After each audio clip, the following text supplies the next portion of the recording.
Welcome, everybody. What? I was gonna say, is the date 23 Scar? Let me go over my notes real quick. Sorry.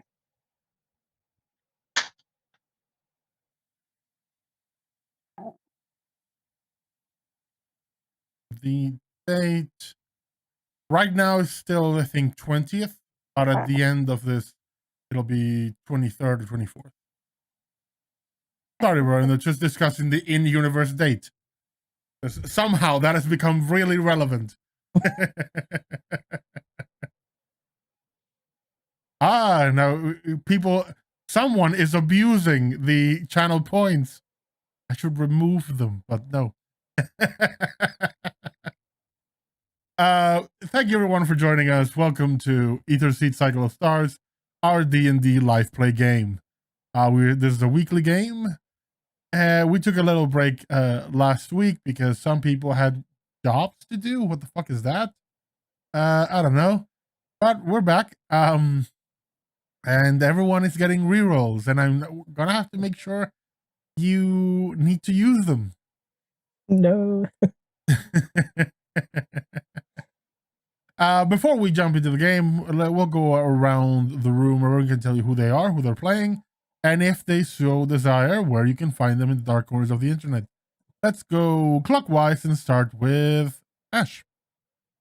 Hi, I'm Ash. I'm playing a Dagobert Swiftfoot, the rogue, and apparently one of the only sensible people left in the party. You find every day that common sense is not as common as people think. Nate. I'm playing. I'm Nate. I'm playing Aurelius, Reminash or Errol. Things are going fine. Everything is fine. Sure. Jade. I'm Jade. I am playing Will-O-Wisp Soul, or you can call me Will. And I want to say happy birthday to Lord Zaro, because I know you're watching. Thank you for all. You know, when it's your birthday, people should give you presents. You shouldn't be giving them away. That's what I was trying to say. But yeah, happy birthday, love you. But yeah, Will, and it's gonna be awesome, hopefully. And last but not least, Kat. Hi, so I'm Kat. I'm playing RaQui MriTtyur, Aarakocra Bard, and I am the group medical examiner and trying to be one of the sensible people in the group. Sure. So last time, our players continued their investigation after the just atrocious time at a warehouse where they were investigating a paint company, where in a moment of pure just sheer expertise in spycraft, Will casually revealed who they were and what they were doing there, giving even their professions and their full names. A fight ensued as two members of the Quiet appeared and unleashed a graffiti elemental on the group. And they, after defeating this monstrosity with the use of a lot of cans of paint thinner, the party retreated, dealt with the consequences of their actions, and some of them, particularly Errol, after a very bad day, went home, where he was attacked by the last attacker from the assault on the safe house. He was successful in putting the assailant down, not permanently, knocked him out, and called for backup after the fact, and for crime scene unit to come and check the place out. Then, with his partner, opened the box that had been in his care and hadn't figured out or didn't really want to use what he thought was going to be the key to the box, which he ended up being correct, and it was the pixie dust drug. He cracked open the box, and inside was a red wing, a necklace that was once shared by Errol and his other 4 or 5 friends from the time when he himself was an addict to the substance. We left the things there. After that, the wing was taken into evidence.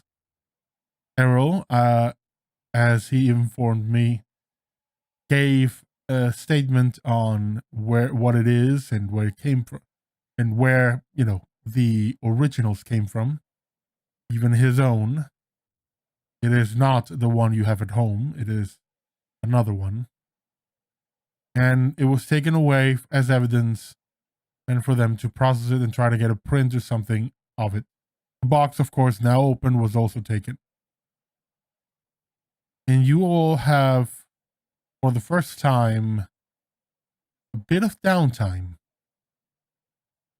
after the events, as you regroup and as things are being checked to see if Errol is once again in mortal danger.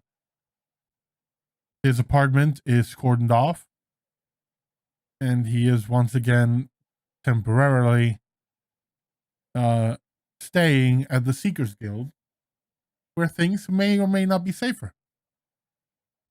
So I'm going to go around the room and ask what each of you do during the next 3 or 4 days, which is what we kind of established as it was going to be the downtime. So let's start with Will. What does Will do? So first thing that Will's going to do is I'm going to find our way of teleporting home because I need to go get my stuff. Okay. My How van. much money does Will have on her? Not much really at all. And how much She'd is be that? asking a loan Much? from Errol. I've got nothing basically on me right this moment because whatever money I did have was in my house. Right. Will left all her money in the glove compartment of her van or in her house. Didn't carry any pocket money. Right. Do you have a bank account? Yeah, actually, I would have a bank account. I could draw out some money. It's not going to be very much, though. Let's just say what you had left at the beginning of character creation is what is in your bank account.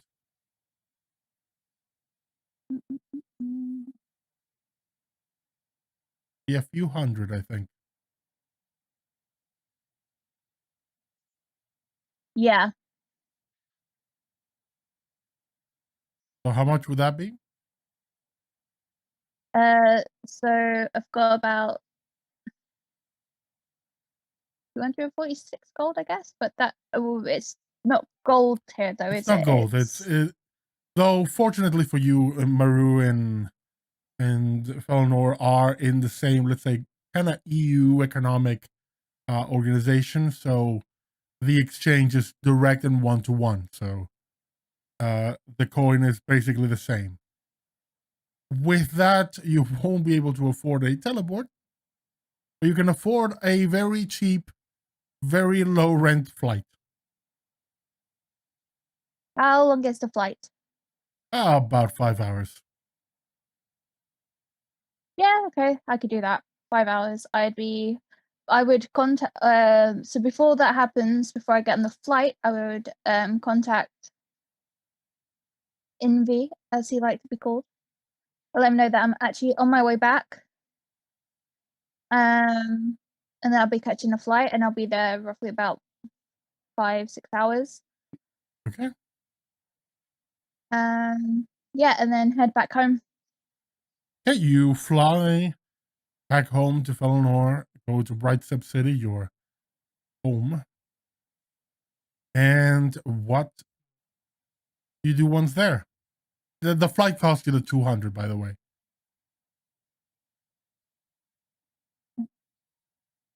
Then, okay, let's remove 200 from that. That leaves me with 46. I'll find out where my car is, well, my van is impounded, and obviously I'm not going to have that money. Yeah. So I'm gonna. I will tell you, once you get home, your neighbors give you all the stink eye. And as you approach your door, you realize that the stink eye is from the stink that's coming from your house.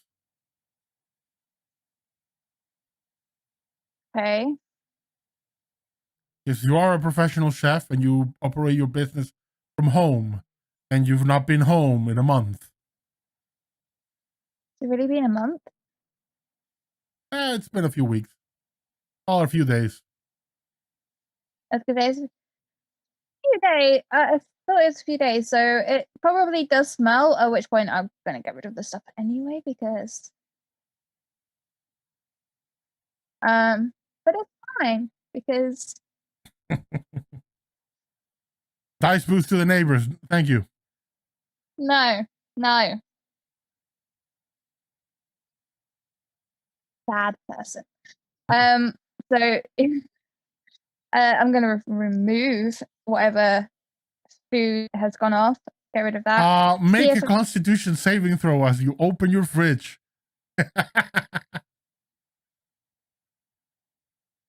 Oh, that's not so bad. 19. 19. You hold on. There are some definite smells mixing in here. None of them agree. None of them are nice. You realize the milk went bad a while ago. Yeah, that's fine. I just kind of, yeah, I'll get rid of that. Yeah, your fridge has gone from being a fridge to what we generally called an ecosystem. Yep.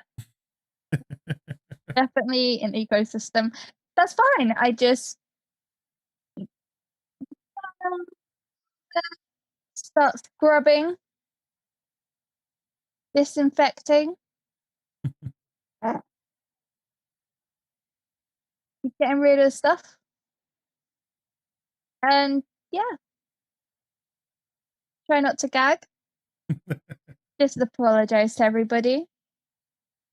Sorry, I've been away. I didn't realize I was going to be away for so long. I'm so sorry.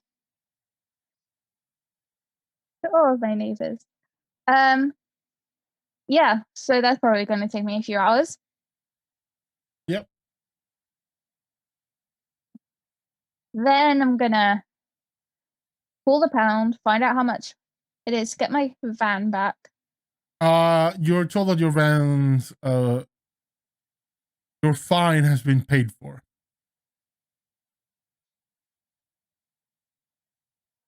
Will they tell me by who?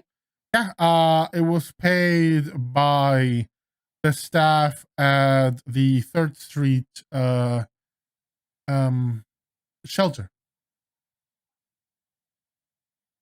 The homeless shelter where you always volunteer at and offer to help. They put some money together and paid for your fine. No, that's so cute, but that's so sad. Okay.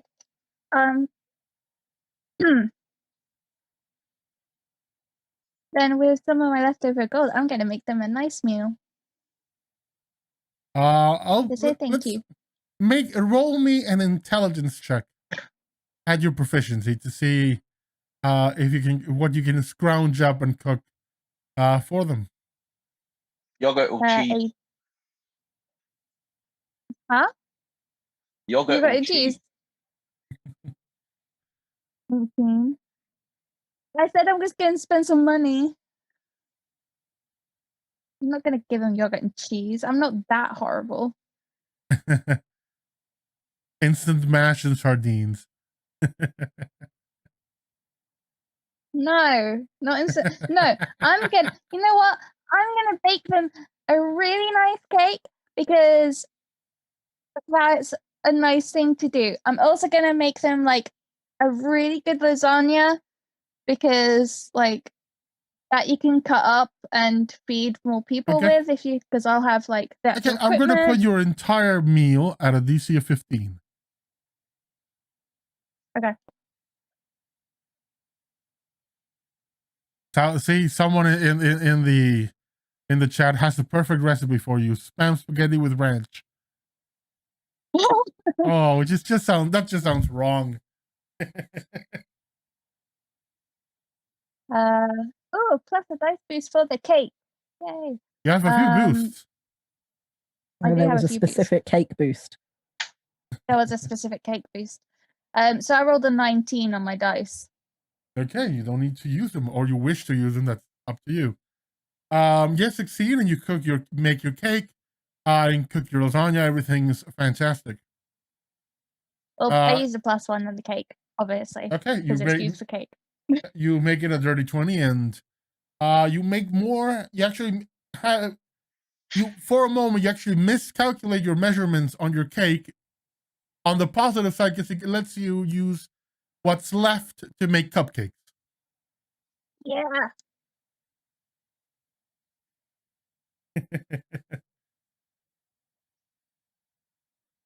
I have 2 D20s, and I used a really good one. And It's with that, I mess me over later. suppose Will takes the food over. Yes. One of the volunteers takes the food, takes it to the back, and they pretty much take it like it's business as usual. Like, oh, thank you. Let's go back to the grind.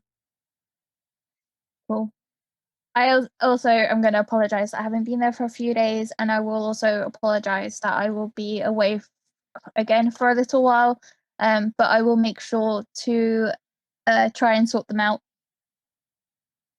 whilst I'm gone. The head of this shelter, who's a woman called Marie, he goes, "Oh, don't worry about it. You already do so much for us. Any help you can provide, that's wonderful. But if you need time for yourself, that's perfectly fine." No, but I love you guys so much, and I just want to help you as much as I can. We know. Also, just because I know, I think last time you were here, you were asking, your regulars, call them that, those 3, they haven't come by again. No, I don't think they will do for a while. I'm currently looking into that at the moment. Has there been any other kind of disappearances from people that you notice around a lot? Or? A couple of people stopped coming by. We kind of follow up with them. One of them is okay. They just, they actually managed to turn their life around and, not need the shelter anymore.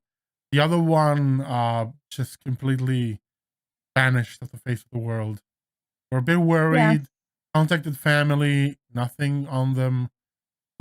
So just waiting to see. Yeah, I'll if you give me a description, I can keep an eye out. Yeah, and she basically gives you a description of this ratty looking, not like early 20s drow kid. Just simply disappeared. Great. Someone else to add to my list of missing. So yeah, I will make a note of that. And I have my van, which I'm happy about. Which means I have my frying pan and my baseball bat now. So I'm happy about that. Yeah, you can dual wield them now. And then how many hours do you think have passed that day? Sorry? How many hours do you think would I have mean, you did passed have a for that flight. day? You know, I mean, it was a flight over 5 hours. Getting your things clean in your place, that's a few hours. Yeah. I could say this day is gone. You're Yeah. heading Okay, into cool. night. Plus cooking a lasagna and a cake, that takes time. Yeah, it does. Yeah, that's fine. So then I'll go home, I'll sleep, and then it'll be the next day.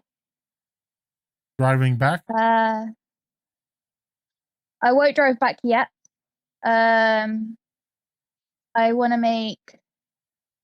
want to call Envy again, just let them know that I'm going to go back, and that there's someone else that's gone missing. Have a catch up quickly with him to see if he's had anything about people going. He asked you to meet him at the cafe from the last time. Okay, I'll go back to the cafe. I'll go back to the Dawn Flower. Yep. You go back to Dawn Flower and it's the same chill environment. Mom and pop behind the counter, just wonderfully relaxed, old-time hippie couple serving coffee and meals, making everybody feel welcome. Just staying out of people's way. Just Yep. I kind of take the table to the back if he's not there. Yep. When you get to the back, Lord Invelos Mulling, who you have met before, is sitting at the that table you shared before and just sipping a coffee. I'm gonna go and head straight over to him and be like, but no, wait. Just before that, I order a latte and a cinnamon bun, and then I go and head over to him. Good, I approve. You get a deliciously warm, gooey, just perfect cinnamon bun and a nice steaming latte. With the latte has like a bit of foam art, and a foam art is a tiny head with a giant like hair.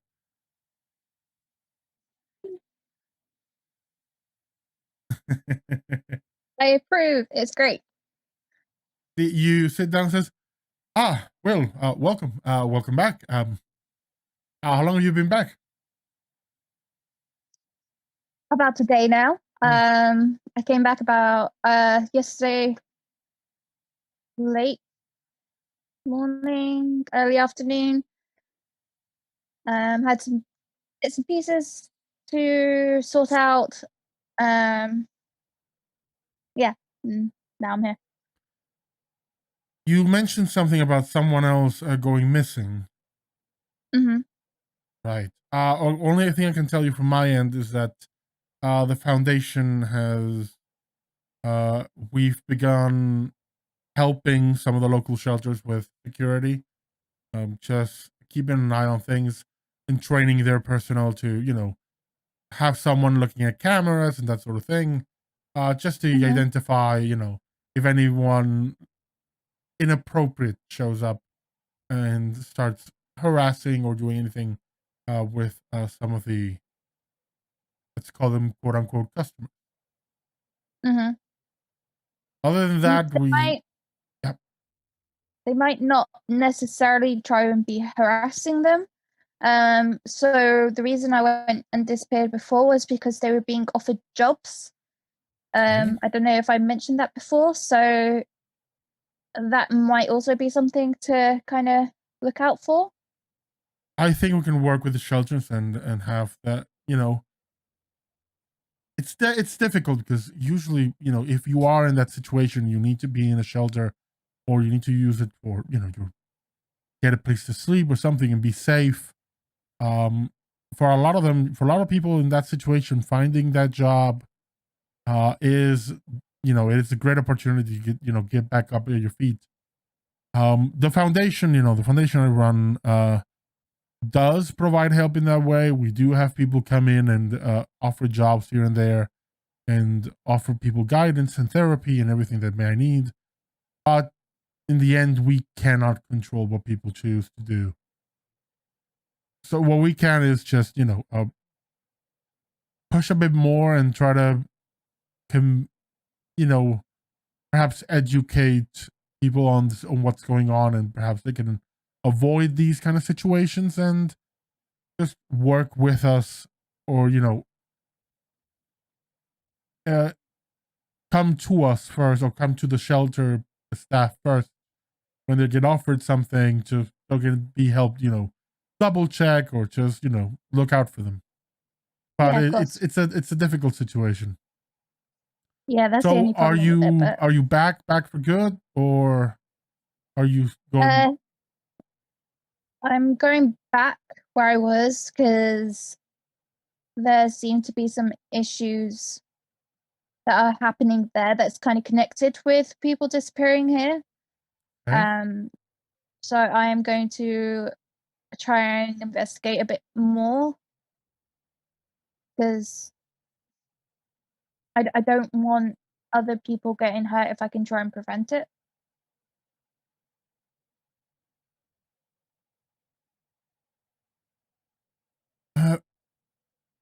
Forgive me for saying this, but wouldn't this be better left to the authorities? Sometimes, but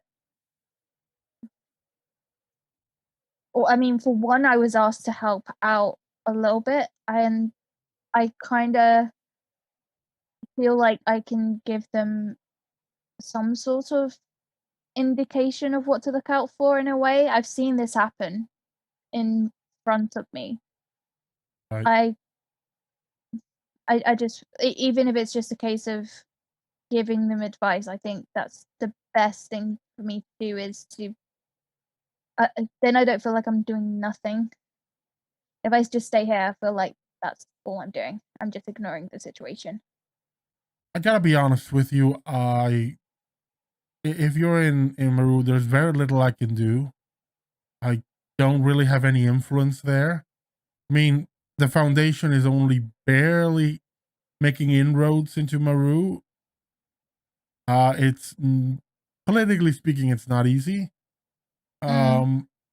So it may be some time before I can, be of any help over there, in this kind of situation. Yeah, that's. I mean, the fact that you're willing to help at all is actually really refreshing.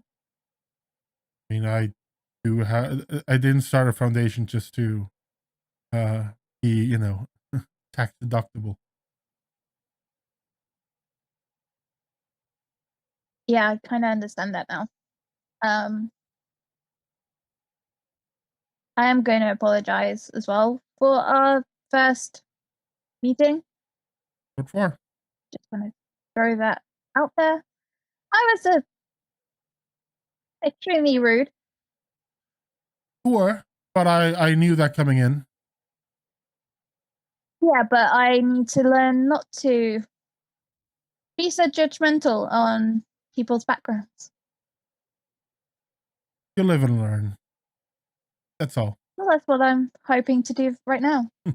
But yeah, if you're able to like keep an eye here where you've got more influence, that would be what I can amazing. Tell you, and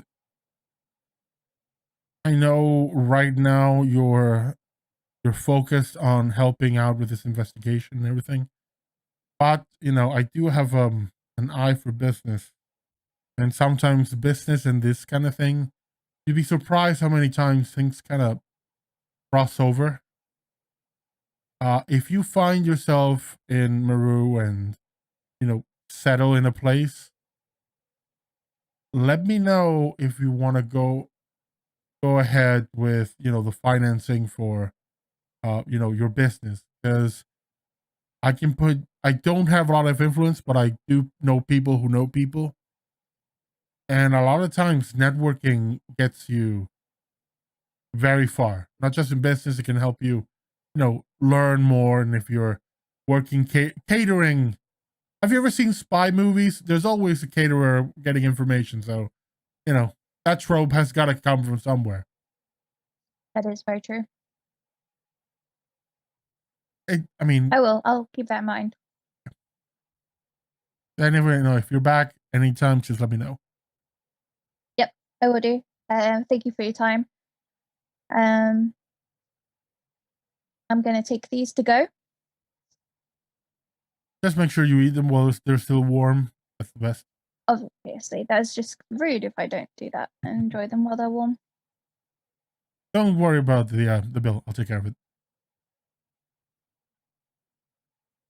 You're too kind. Thank you. Right, I better head off. I've got a long journey ahead of me. I will keep in touch. Please do. Get up, grab my coffee, and cinnamon bun. I start munching it, and then make sure that the coffee's in a takeaway cup because I do not want to take their china. Yeah,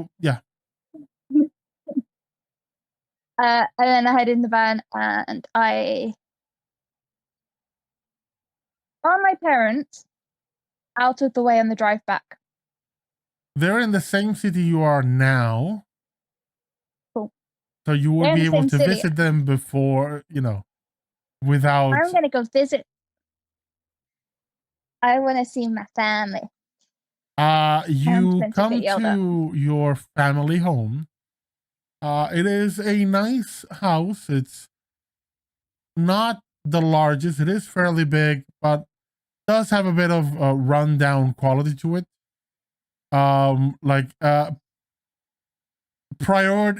Fixing it up has always been low on the list of priorities.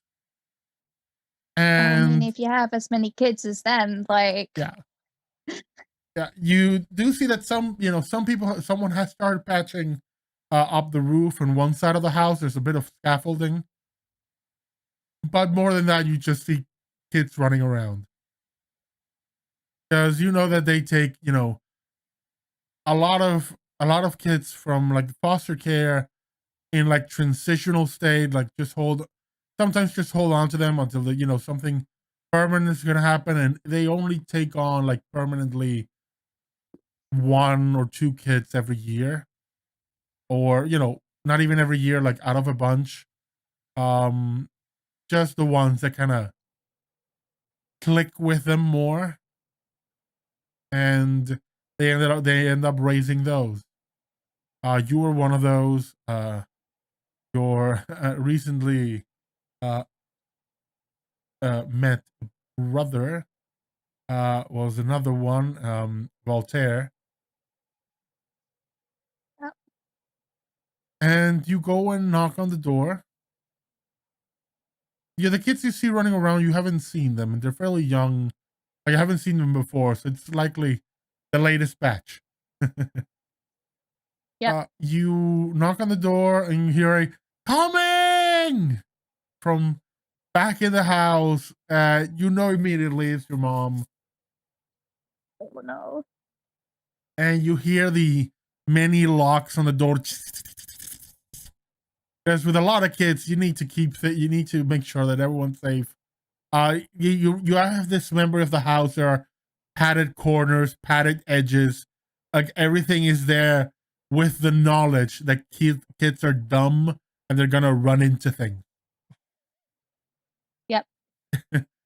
And you hear the click. The door opens, and please describe your mother for everyone. Okay.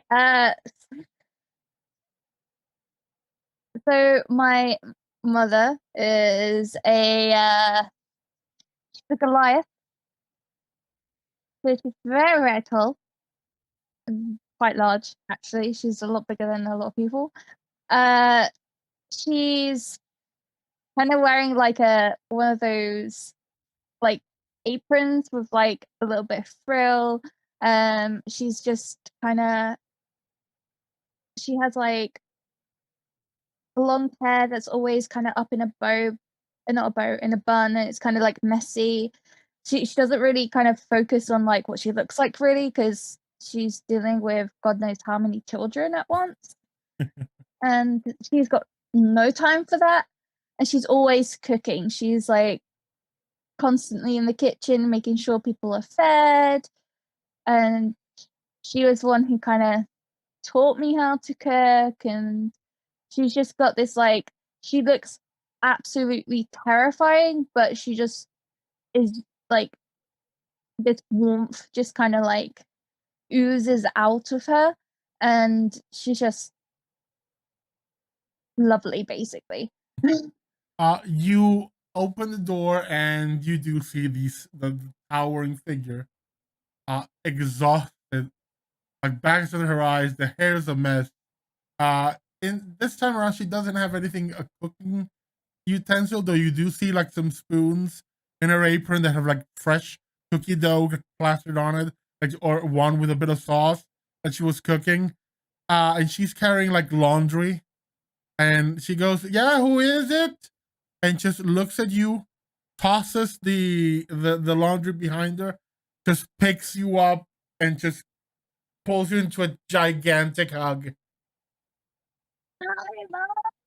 And he's, oh, my baby girl, my baby girl, my baby girl. I was so worried. I was so worried. Oh, so worried. I can't breathe right now. Just a moment, just a moment. Okay, all right. Okay, and she puts you down. Oh, hi. Hi. Where, Will-O-Wisp, where have you been? Oh no, I've been places. I'm gonna pick this up and you're gonna tell me everything. Okay. And I'm gonna. you're looking skinny. You're gonna eat.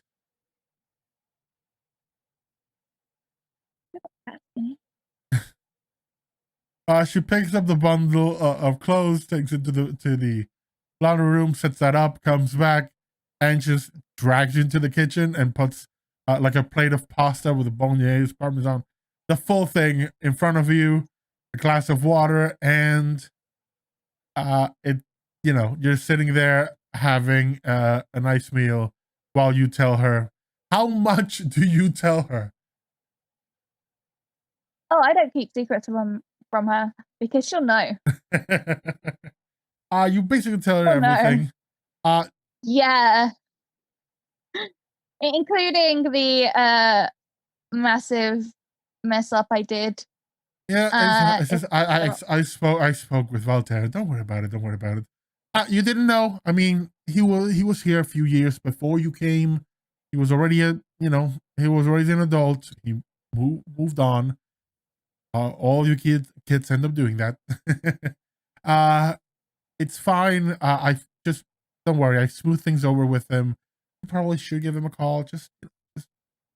Or whatever. Just get in touch with him and just Okay. apologize. He'll be fine. He was a bit grumpy, but he'll be fine. Okay. What's that? When you say that, you feel two hands like on your shoulders behind you, and he just puts like his head on your head. Hey, baby girl. Hi. And he kind of shakes you a bit and says, "How you been?" Been all right. I've been fine. Obviously things could be better, but I'm here right now, so that's the best thing. Describe your dad for everyone else. So my dad is a water genasi, so he's quite a bit shorter than my mom. And he's his hair kind of like flows a little bit, like constantly looks a bit wet. He's a bit lean. He's also a mechanic. So he does kind of like brings home the money. Probably has bags under his eyes as well, but he's like he's always just smiling and just, I don't really know how else to explain it. Like, I guess I can kind of imagine him wearing like dungarees almost, just because they get oily and stuff, and so he's like this time in just the always you wears them. actually he moves around to your mom, gives her a kiss. He's just wearing like shorts and a shirt. It says like an off day. He's at home, fixing some Yeah. things around the house, but just relaxed. And he goes, Yeah, he's like a handyman, basically. he goes, well, you're here. Are you staying? What's the plan, kiddo? I'm going again. I kind of look at them both. They do waiting for them have a moment of that shared parents look before kind of, or like their eyes kind of like boring into you. Yeah. Basically, I've just got some things to figure out. I've got some. It's kind of to do with work, and I need to figure it out. I need to find out what's going on, and just it's happening in Muru apparently, so I need to go back there and figure it out. Okay, so I'm gonna guess you're gonna drive there. Yep. Okay, you stay here and eat. I'll take a look at the car.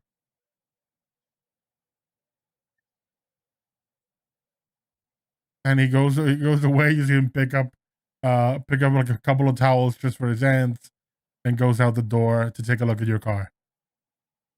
Yeah.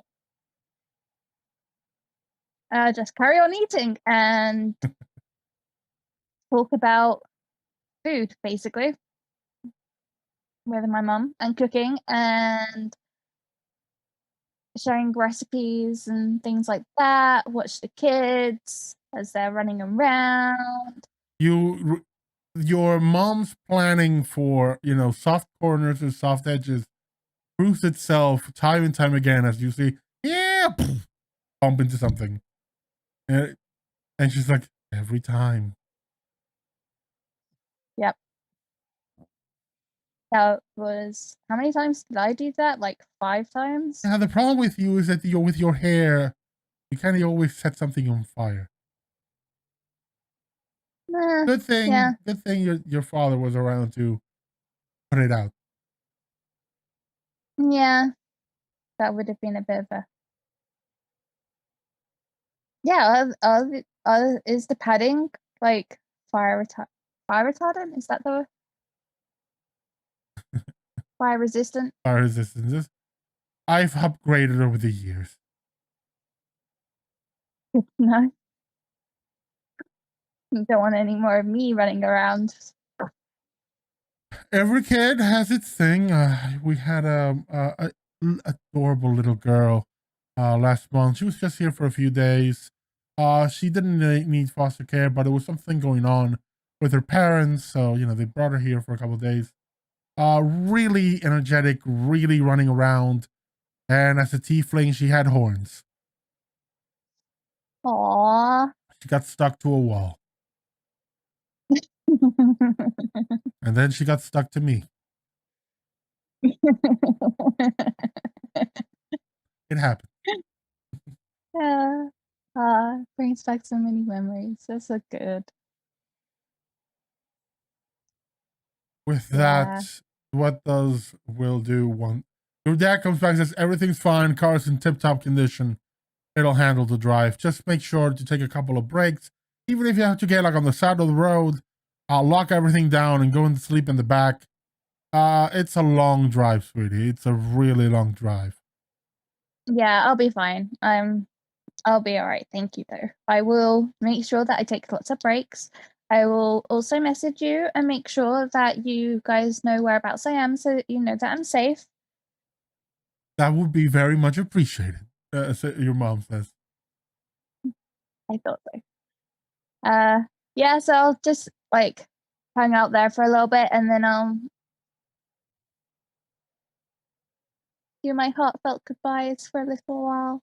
My hugs, kisses, wave, and then start my drive back. Okay. And making sure to have lots of breaks. And we'll leave Will as she is doing the 27-hour drive back. And we move to someone else. Let's go to RaQui. It is the same morning, and the last thing you know is that Will up and left. She was going home, take care of some business, and she went to the airport. So I will tell you, you do know that something happened with Errol last night, and that he is now here in the Seekers Guild. Yeah, it's to explain to the audience, it is a 27-hour drive because she is driving from one country to another across, in total, like 4 provinces. So the first thing that RaQui is going to do is find Errol and have a conversation with Errol about why it's really rude to abandon people. Don't explain to me. You knock on Errol's door. I am not gonna let you two get away with this. I tell Errol, fine. No. I'm not knocking. I'm hammering on that door. I'm not happy. I've just gotten back, probably too. I would say you would have gotten here last night. So it's the next following day. It's the 21st. Okay. So. Okay. So is it morning time? Yeah, it's morning time. I go to open the door. RaQui. How unprofessional are you? And look at the state of you. What happened? Come in. Come inside. Come inside. I'm just going to sort of barge past him, go in. He steps aside anyway. I love this. She in the door. pushes past him and she's like, reaches up to like his knee. Yeah. Let's be honest. You can't push past it. You tried this before. You tried to push me over and you just didn't move. He'll let you in and he'll just shut the door and lean against it. What happened?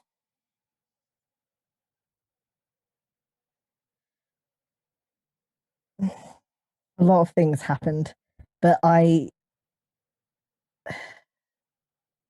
you're right. I wasn't at my best. Yes, I've not been at my best all since a building fell on us. So I apologize. I wasn't really thinking, and I just left me. Left. Mm-hmm. You left me.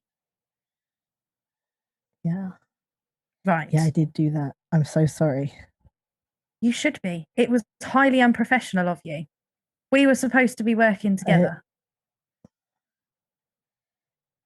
I would go a step further and say it wasn't just unprofessional. It was just profoundly very unkind, and I'm sorry.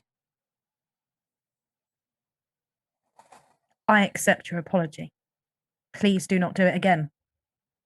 On another note, are you okay? Because you don't look okay. I've just realized something. He got out of bed and answered the door. He's probably in his like pants, so he's just going to find like a robe and put it on really quickly. He's in his tidy whities. And then turn around. And then turn around and be like,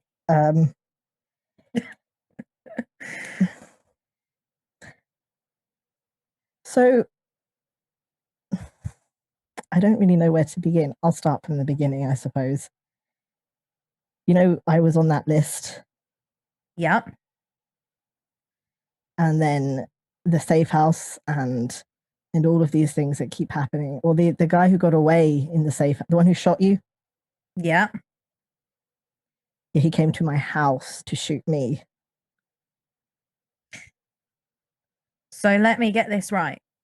Not only did you abandon me at the police station, you then went home on your own and got shot.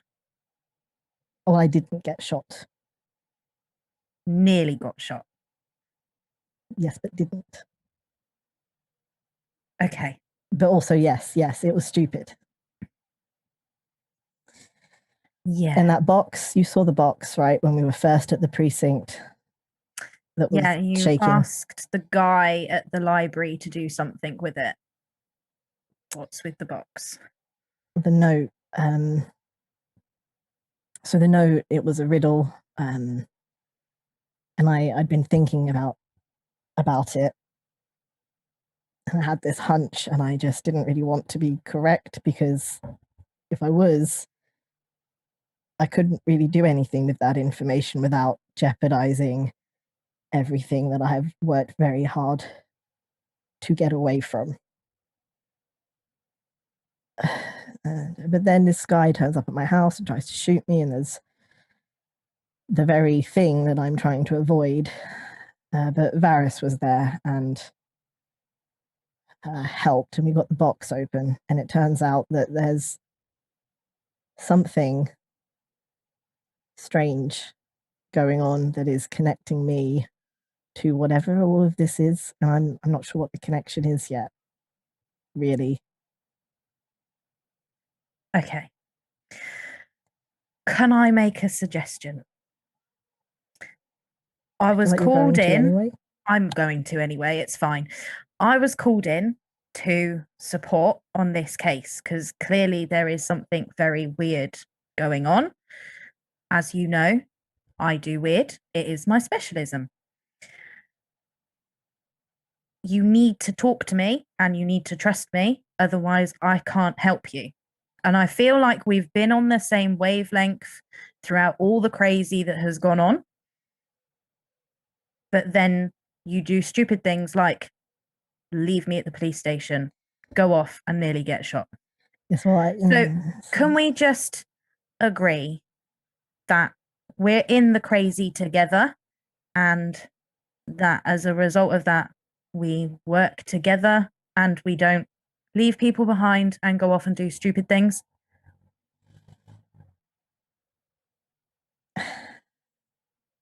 Yes, I'm sorry. I'm not great at trusting anybody, but I trust you with a lot of things, I suppose. And I tell her about the box, the wing, and pretty much tell her what I told Varys about the significance of it, and about my friends and my past, I guess. So particularly for our audience, do you wish to elaborate on some of that? Yeah, so Errol had an interesting childhood. He was quite privileged in a lot of senses, but then he really struggled with people, and until he kind of became a teenager and figured, fuck it, and started to kind of act out and attempt to get his mother, who was very closed off and distant from him, to pay attention to him. And as a lot of teenage kids in full rebellion do, they do stupid things. Errol's stupid things escalated into a drug problem, which he managed to realize at some point was stupid, and he just didn't want to keep doing it. You know, he wanted to do something with his life, and his hit rock bottom and realized there was not a lot of other choices but to get help. So he went to rehab and he got clean and rebuilt his life. But in the process of all of this, he couldn't convince any of his friends to do the same. And at some point during that time, he found out that his friends had found this new version of the drug that they were all kind of into together. Something had gone wrong, and as far as Errol knows or knew, they had died. And I guess he would have gone to their funerals and things, but inside of this box that we opened last session was a pendant, a kind of a red wing, like a bird wing, which Errol had made for all of them together. So they were custom made. So there was only ever these 5 pendants made, and one of them was in this box. And the note that was with the box alluded to his time with them. So now he's not entirely certain that they're all dead. So that's the general elaborated story. That's what you were basically telling RaQui right about now. What I'm telling her. Is there anything that you need from me? Anything you need me to do? Anything I can do? Well, at the time I was still just going back to school and I'm wondering if there are records somewhere of this incident. You know, I don't know that it would stand out hugely. It wouldn't have been investigated by the police, I wouldn't think, perhaps in narcotics. What sort of records are you on about? Well, if they died, there'll be records of their deaths. Yep. And you would think there'd be an autopsy of some sort. Possibly. Yeah. Do you want me to check? Yeah, I was thinking if we could find evidence that they really were dead. Not that means a huge amount, because we've seen dead people walking around. I mean, I want to go and catch up with Volderies at some point. So I if you give me the details around like dates and names and stuff, I can always check on the systems, see whether or not I can find anything, if that would help. Yeah, that would be great. And I'm going to send a request through to narcotics and see if they have anything. This would have been, I guess, close to when this particular version of the drug came out. This will be at least a decade ago. But it was a while ago. Okay. Well, let me see whether or not I can dig anything up. I'm gonna head over and see. I'm gonna head over and see Volderies. And then if you need me, once I've been over there, I'll be in the library. Yeah, you do. I've got some things to do. I'm gonna get dressed. Yeah, you do that. I'm gonna go now. See you later. Where does RaQui go after her chat with? So I'm going to quickly call Volderies to find out whether or not he has anything at the moment worth me going over for today, or if it's worth leaving it another couple of days. Volderies, the Gitsurai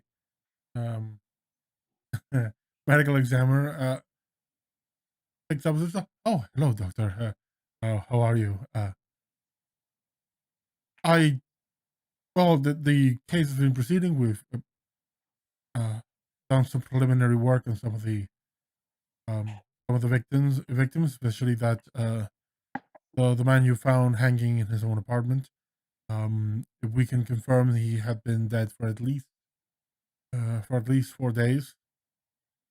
The rather unusual way the air conditioning was empowered to become freezing that maintained the body and made reading the time of death a bit more difficult, but nothing too complicated. It's not the first time I've had to deal with some things, and you had your own preliminary findings. On that body. The manner in which he died matches what we have found on the other bodies in the past couple of weeks. The single puncture mark in the back of the neck, the severed spinal cord, very sharp, precise tool meant to barely leave a mark. So it is consistent with those individuals. Other than that, I do not have much to. Oh yes, this is something I wanted to tell you. We've analyzed the samples of the ash that we have found both in the factory and in the warehouse where you and your Detective Ramanesh had an altercation, I think a day or so ago. We have identified human remains. We've identified I say human remains of individuals, sentient creatures. So we have found the curious thing is that it's not a single individual. We have found bone fragments in the ash and some things that we have been able to retrieve some samples, and it is multiple individuals. Have you been able to identify any particular individuals? Not in any of the Merizian databases. I've already sent a word to some of our sister organizations around some of the allied countries to determine if it matches any of their records. But it is curious, to say the least. Yeah, it's very curious. Okay, thank you. Could you possibly do me a favor? Of course, Doctor. If I send you over some dates and some names, can you just have a look through the systems and see if you can pull any records, autopsy documents? Yes, of course. And just ping them over for me? Yes, will do. Brilliant. Otherwise, thank you very much. You have been helpful, as always. A pleasure, Doctor, as always. And I will catch up with you soon. You send over the names and dates that Errol provides, and you get back four autopsy records. They're most definitely dead. 4 sets of overdoses. Okay. All right. I'm just going to hold on to that information for now because Errol said he had other bits and pieces to do. I'll probably just send him a message on my Weaver to say, when you're ready, I've got an update for you. I'll be in the library. Okay. And that, I think, is Ricky's next stop then. That is definitely where she is probably going to spend the rest of the 3 days. Yes. So she is going to go back to the library. But there are you come to the library and you don't see anyone, and then you see the storm cloud kind of float down, and Mintra appears before you.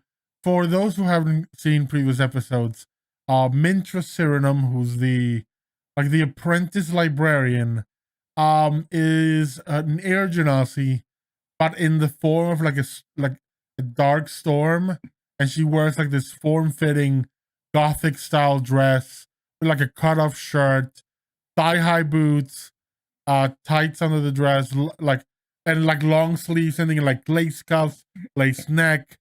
Has a necklace of like dull glowing amber, with a long hair. Has like white and gray highlights. She's essentially a goth genasi.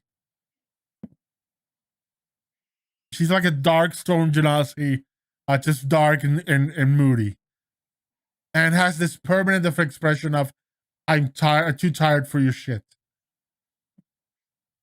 Even though she's training to be a librarian, where her entire job is helping people with their shit. Yeah. From the quasi plane of goth, exactly. And she goes, "Oh, you. Hi, what can I help you with today?"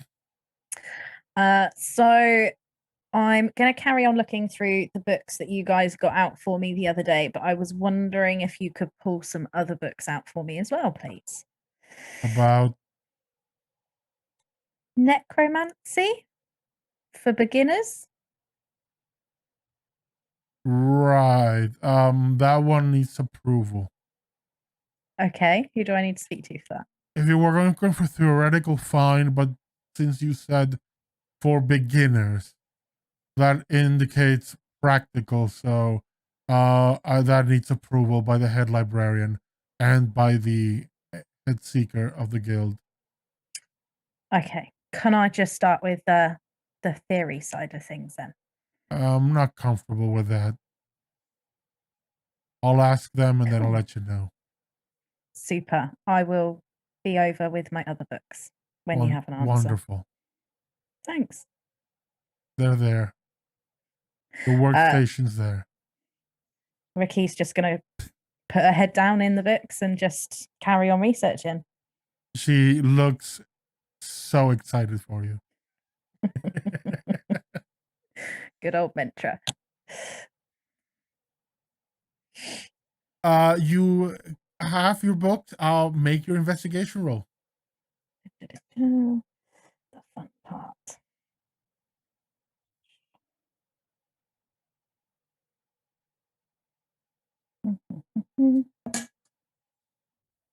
Ooh. 23. Nice. You find, what was the thing you discovered last time? Do you have your notes on that? Just so I don't repeat anything. I do, but it's just where. No, that's when I went. So I have the earliest mention of somebody who could be a member. And then the first sighting of an agent being 120 years ago. Where there was an assassination attempt, but it was botched. The person fought back. And then I also have that the name of the quiet is quite recent. It's only sort of been acknowledged within the last 15 years. Exactly. With the 23, I'll add these things to your note.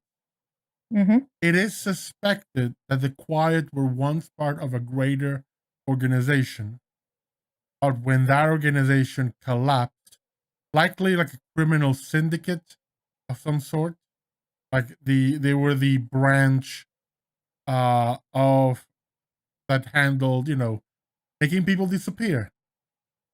Yeah. It is suspected that we're part of an organization. When that organization collapsed, the Quiet kind of just carried on with their own work.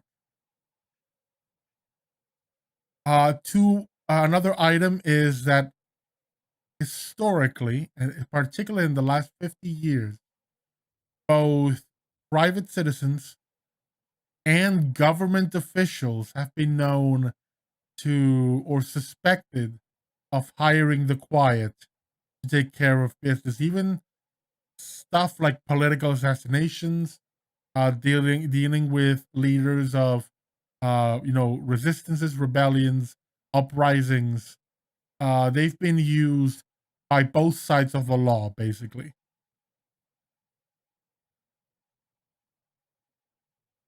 The other thing you know is that from what records there are, particularly in terms of interrogations with people who have been known to hire them, the Quiet are exorbitantly expensive. Like hiring one of their assassins is ridiculous. Though a curious case from about 25 years ago, in Eleanor actually, suggests that they take alternative means of payment. They just don't just work for money. In this case, the person who hired them, who was just someone with no means, basically like a disgraced banker, for something like it, someone who once had money and station and power and lost it all, gave them his firstborn son, gave them his kid as payment, and they took it.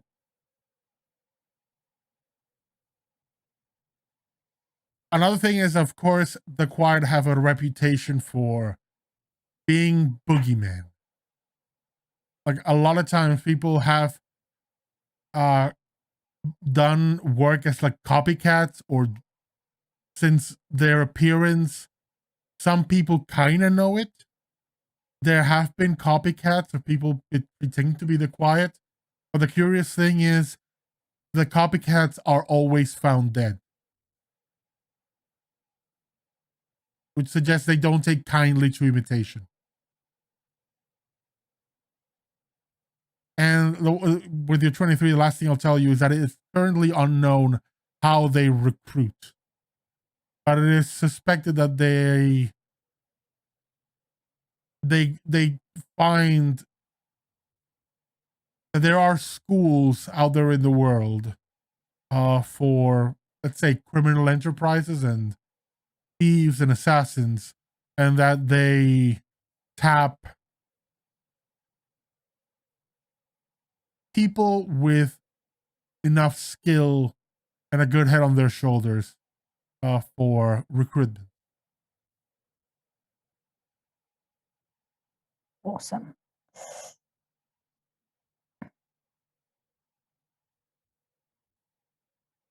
That's what you get for 23, and that is what you get on your first day of research. That takes the rest of that day away from you. Is there anything else you wish to do during the next 2 days, or is it more research? I am going to send an obligatory message, email sort of thing to my parents, which is very RaQui style. You do get, when you check your email, you have an email from your boss. My boss. Ooh. Yeah, because you do work in Cardiff as a medical examiner, and you actually, your main office, the place where the morgue is works, is the it's basically the Cardiff Central University Hospital. Mm-hmm. Your boss, who's a human male in his 60s, called Rup, R-U-P, sends you an email, says, RaQui, just wanted to, I know you're out in the field with a consultation. Please let me know if you will be coming back soon, or if I should temporarily fill in your position, just to, take care of things. I'm just going to fire a quick email back saying you might want to get some support in, more than just the one body or one scene that I was asked to come and look at. Possibly going to be here for a while. You immediately get a message back, just like an immediate ping, says, very well, good luck, and please keep me informed of anything you might need while there. Yeah. Sure thing. And then, yeah, I'm just going to send a very RaQui style, bare minimum information. Hi, parents. I'm alive. Hello, parent Hope you're unit. okay. Hello, parent unit. I'm alive. Hope you're okay. Goodbye. You get you get a very RaQui reply. Yes, we're both good. Glad to hear you're great. Speak soon. That's it. Super. Other than that, just more research. She likes the library. You get called. You're in trouble. You get called to essentially the principal's office. You get called into the head seeker's office. Mintra just comes and says, the boss wants to see you. Now? Yeah. Okay. This is the next day as you're sitting down to start your research again for the day. He just pops in and says, the boss wants to see you. Okay. I'm gonna go see the boss. Yeah, you head up a couple of floors and go into the head seeker's office. And they let you through. And inside you see this Korean elf that you had met in the at the safe house. The head of the guild, Timothy Longdon. It's still striking sight, as is there's a pearlescent sheen to his skin. There are gems lining his jaw. Almost look like a beard, but like a diamond beard. Crystals kind of growing out of different parts of his body. And you see on not even on a rack, just kind of floating there to the side is this like ruby and sapphire armor that looks made out of out of gems themselves. It's just kind of floating there. And he's sitting it with just a simple shirt.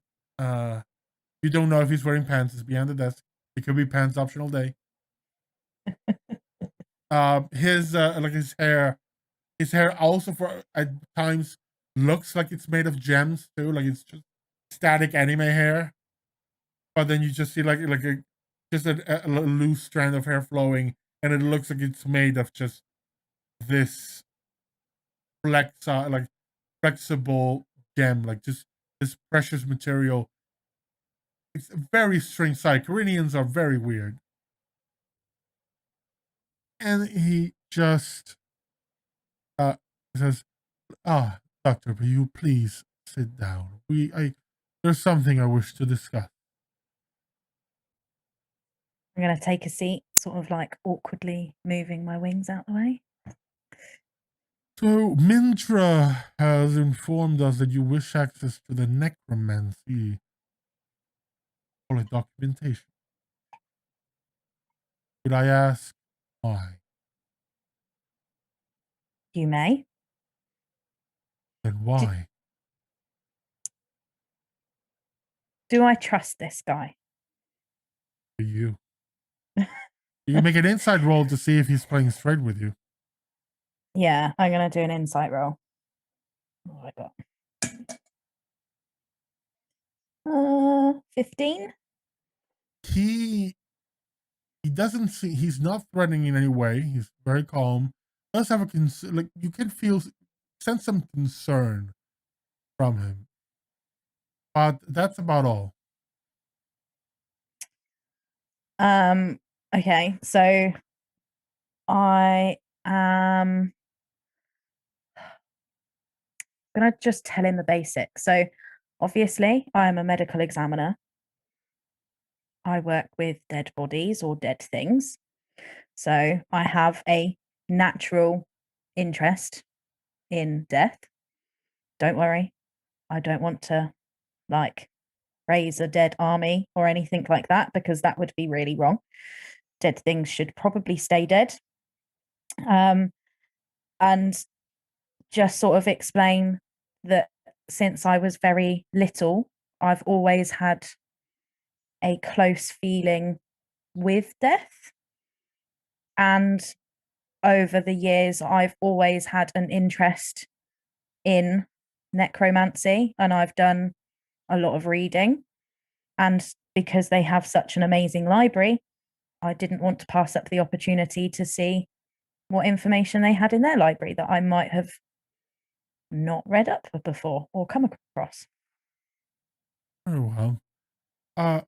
The reason I ask is, though, for most part, anyone wielding magic in an official capacity or with authority is licensed. We're licensed. I'm sure you have your license. Mm-hmm. And while most spellcraft is your problem, it's your business, your responsibility, there are certain lines of inquiry that raise certain red flags, and we have to be responsible for them. You're right. Our library does include quite the collection of both regular and, let's say, more taboo subjects. It is just trying to do our part of making sure that you are indeed not looking to raise an army of the damned. It is worth asking. And Sure. I have not heard or sensed anything from you that would make me worry so much. So I will allow you to consult our records on necromancy. Eldar will have prepared a selection for you on the beginner's side as you requested. Thank you very much. Anytime. You may leave. I'm just going to get up and go, feeling like I've just been told off. And go back to the library. There's a pile of books, each more ancient than the other, plus a couple of tablets, plus someone's put on just a bunch of like post-it notes and like flashcards all in one desk to the side. You hear the telltale like squeak of Keldar's wheelchair coming in. It says, "Oh, hello. I have prepared the bare minimum for which you can begin. There are, of course, a good number of, I think, 27 stacks just on basics of necromancy. We'll get to those. These should last you for, a few weeks. If you need anything, just call me or call Mintra. Despite her attitude, she is here to serve." Thank you very much. This should certainly keep me busy for a while. Very well. You see him like turn on and roll out.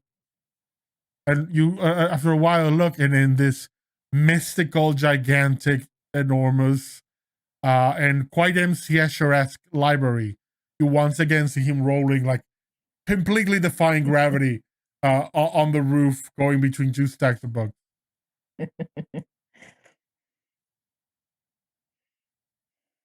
Cool. If you want to roll for your research on necromancy. Just another investigation, yeah? Yep.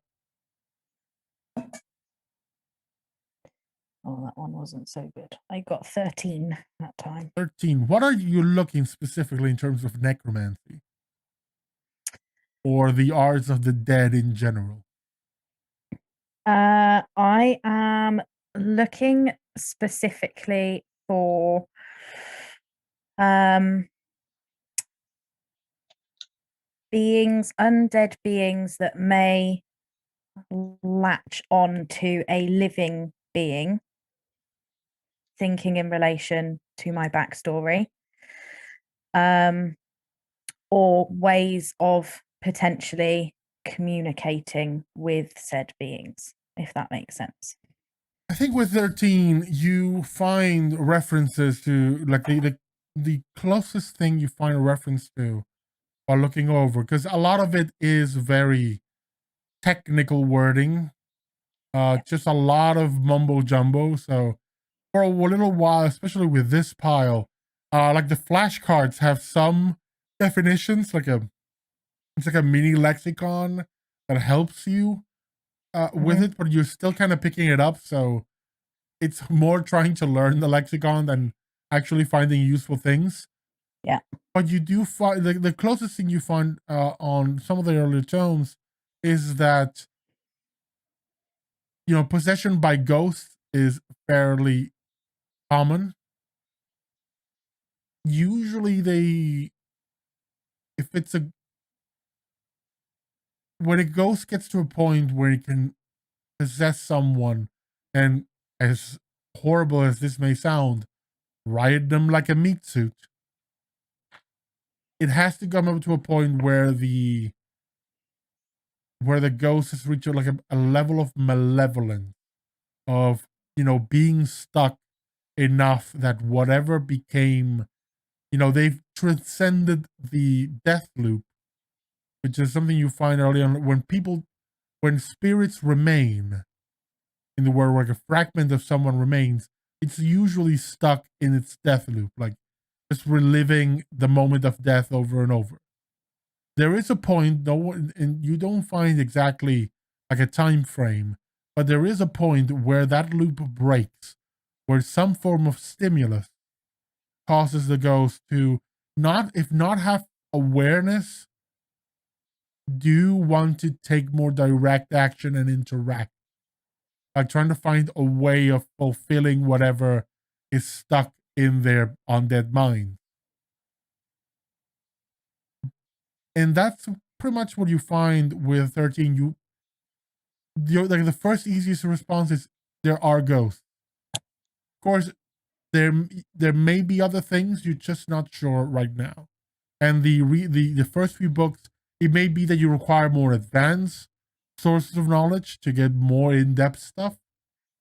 And I'd say with the 13, I'll tell you this. You know that there are spells for communing with the dead. You find references to like historical mentions of these even being used in case law, like in courts, people asking the deceased. But it says the deceased tend to have, like, their memories are not always trustworthy because they can be kind of vague, especially if the person doesn't know how they died. You know, if the last moment of death was filled with confusion, or basically the emotion with which they die, that last emotion colors a lot of that interaction. But one thing you know for certain is that it's easier to communicate with someone who died within the first minute of death. You know, in other words, during that period in which you can cast Revivify, during that time when the soul hasn't fully departed and left like a remnant or whatever it is that creates the ghost, during that period of time, you can have very lucid conversations with a spiritual being. Oh. And there goes day number 2, RaQui. Super. Day number 3. I think she's a bit overwhelmed by all of the. She goes shopping. She's not going shopping. That's not happening. No, she's a bit overwhelmed by the necromancy stuff. So the last day, she's just going to go back to the research on the quiet. Back to those books.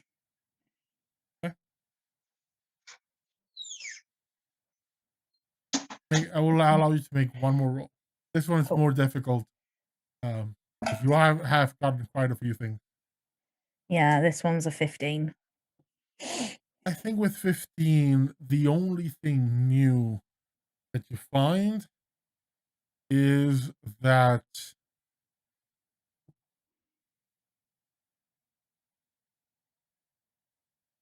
give me a moment to get a name.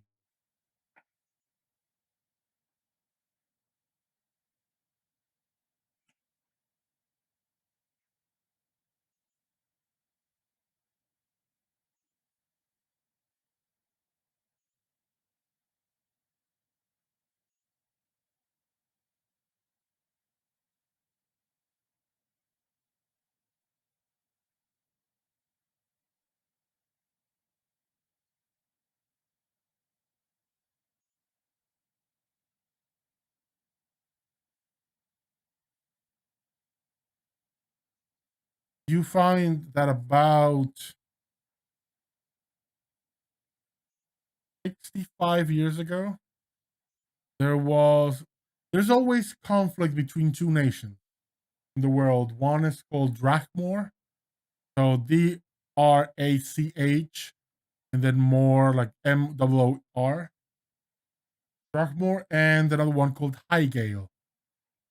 Historically, two like heavily dragonborn societies, but like Drachmore was founded more like a lower class, like members of that society, and Hygale was formed by like the upper echelons, the clerics, the leaders, the people with power. And at some point there was a schism in the two civilizations, like the two people, like the people split into two distinct cultures. But that like class conflict, that clash there, you don't find enough of their history to like explain all of it to you. But you do find that there's always been conflict, but nearly 65 years ago it almost went into full war, and it was stopped by an intervention by the Seekers Guild, who professional adventurers, who discovered that someone was hiring what is suspected to be the Quiet to assassinate people on both sides. And it was found to have been an arms dealer who was trying to basically drum up business. It's just another way that they have been used in the past.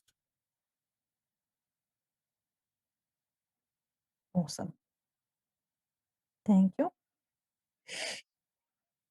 And that, I will say, that is your third day.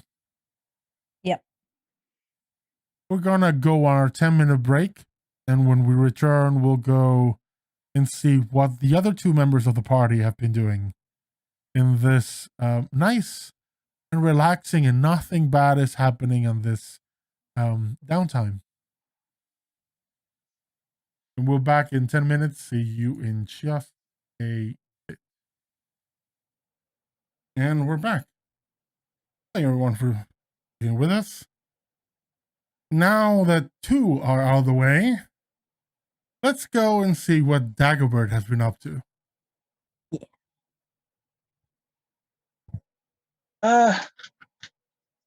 Dagobert's a bit worried that our cop friend's going to do something stupid again. So he's made it his mission to ensure he doesn't leave the premises alone. So we'll be tailing him. Is there anything Dagobert wishes to do on his own, or should we move over to Errol and assume that Dagobert is always watching? Dagobert is always watching. He's probably using his weaver, whilst he's making sure he don't leave, to like surf the net, do a bit of research. Any research in particular you want to do? He's trying to find out about a certain rock gnome. See if there's any trails or anything. Hey, make an investigation roll.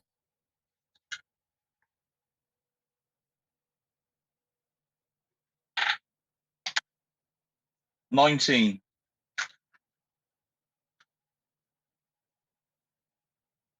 You look around trying to find, the same icon.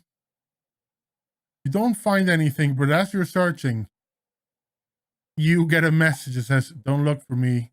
I'll look for you." Yeah, that's a Dagobert. Dagobert knows she's out there. He's content to wait till a better time. She does send you a message that says, "I am local. I am here. But we can't talk right now." Dagobert's content with that. And he'll just be in the shadows, sharpening his... I will ask for just to set the stage.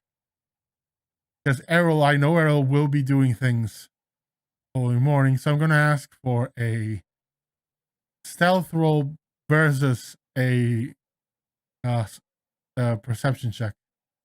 You can claim any of the rerolls and boosts that are available to you. I'm going to mention Perception. that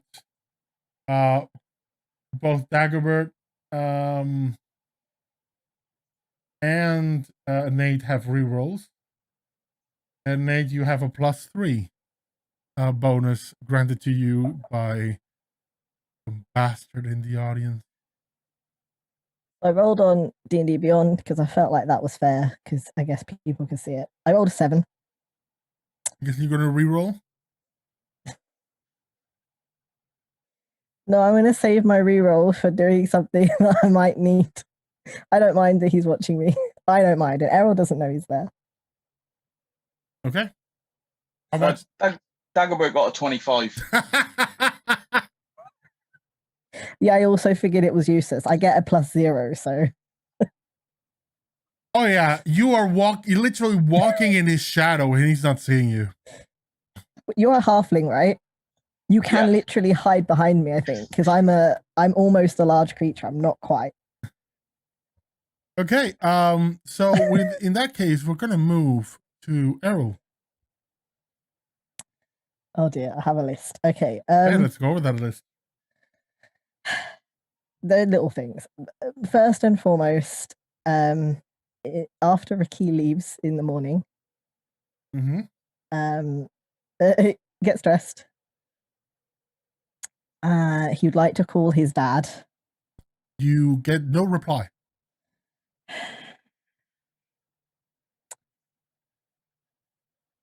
Text my father. You get no reply.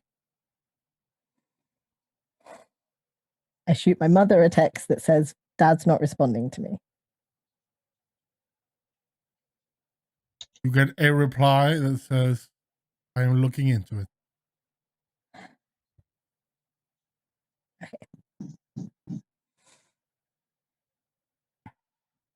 And then he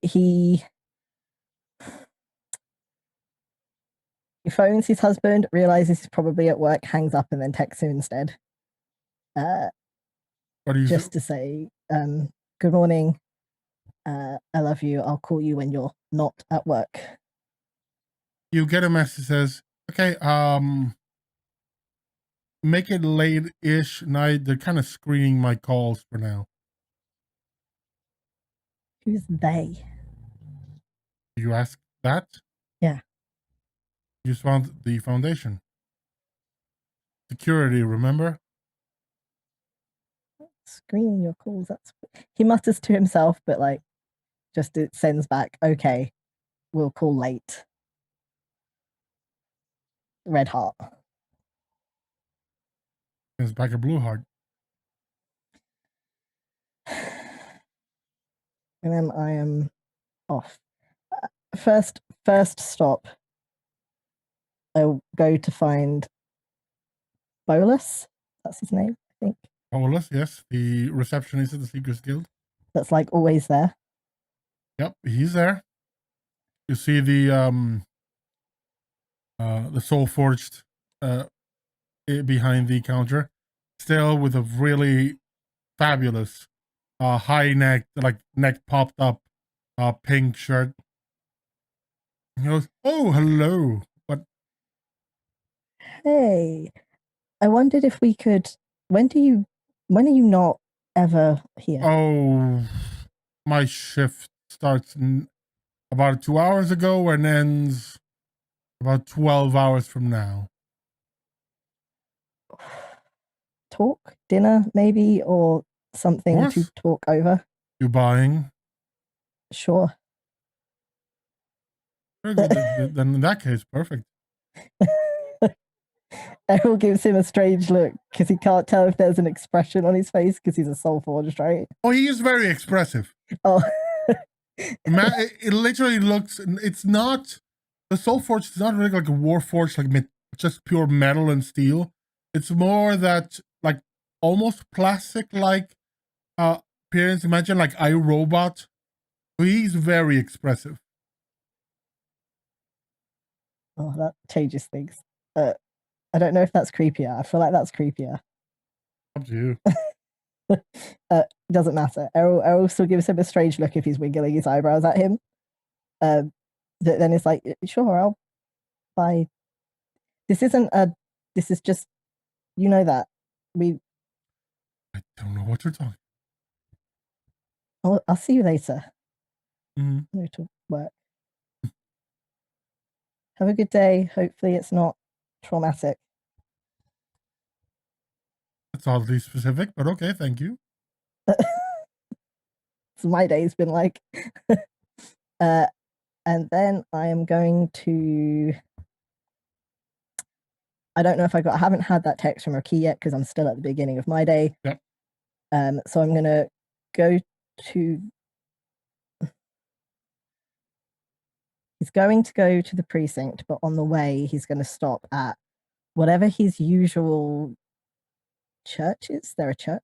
Is that? Yeah, there are temples all over the city for any of the different members of the Pantheon. He's going to stop there and spend some time trying to get his head on straight and just saying some prayers. To whom does Olo pray to? So interesting, because I suppose technically he has two people to pray to, but mostly he's there for Boldre. Earth Mother, okay. He sends a prayer to Boldre to please watch over his family while he isn't there. And he also spends some time kind of reflecting on the things that he's done in his life and kind of going over with her briefly anything that he's done recently that perhaps he isn't proud of.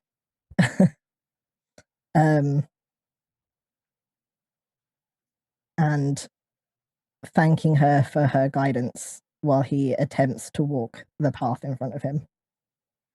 For those watching, Boldre is a goddess that's actually I've imported from Eberron because I really like her. She is a goddess of hearth and home, of families and communities. All about nurturing and caring for people you love and the people around you. And for the first time, probably since he was pretty young,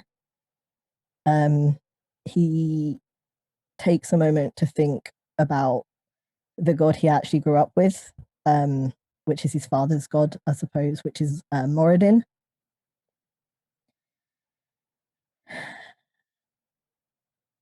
And it's kind of one of those prayers. It's like, hey, it's been a long time. I haven't forgotten. I just walk a slightly different path. My dad is maybe in trouble, and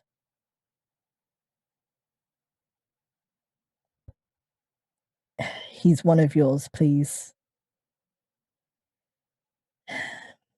help him get through whatever he's walking into, because I can't be there.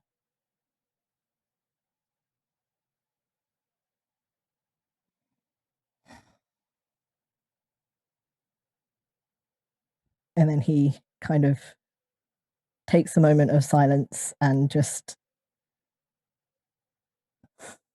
feels the atmosphere for a bit. He's not a paladin or anything like that. He just feels the.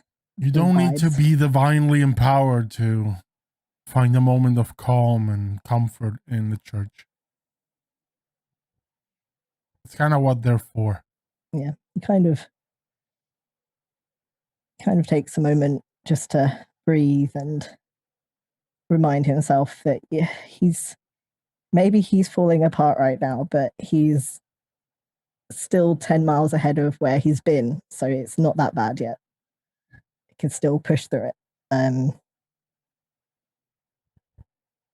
and then he heads to the precinct. But he's kind of putting the main case on hold-ish because he wants to go talk to narcotics. Okay.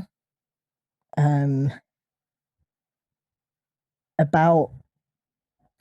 Make a perception check. And Dagobert, what does Dagobert do while Errol is in the church, seemingly praying?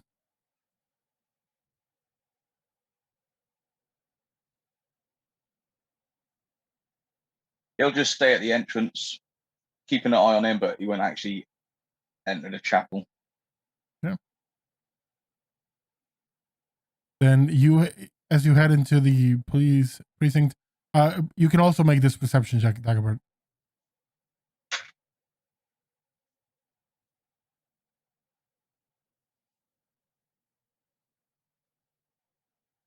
Nine. Ooh. 20. 20. You could have rolled that for the stealth. I will tell you, Dagobert, you have a reroll available to you.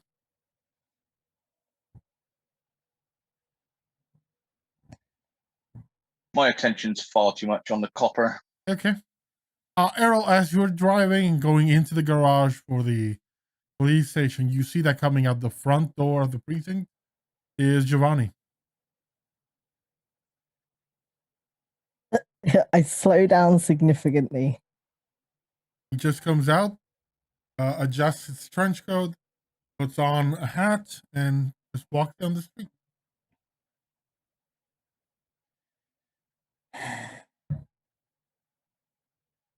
Why do I keep seeing I don't understand. He parks his car, tries not to have a mental breakdown, and goes upstairs. Go upstairs, you head into the vice division. Yeah, if Varys is in, I look for him. Varys would not be in this division. Okay. Because he was transferred over to yours. Oh no, I just thought I thought I was coming in through like the main, but I guess if I go straight there. There's different, not everyone is like in the same area. Different divisions have different rooms. Okay, I'm gonna go there. Like different areas. So narcotics, I am asking about. I find someone and I just say, Detective Reminash, I'm working I don't know what they call. What code work is this case under? Would this case be called something, or would it have a number? I don't know how that. It has a serial number. Yeah. I'm working. There's a case number. Yeah. I'm working case number. Rattle off the number. Yeah. Have some questions about pixie dust and a case this many years ago. You may see a detective there who's answering you. He is a wood elf. His name is Wolfric Lowe. Wolfric Lowe. Lowe. Wolfric Lowe.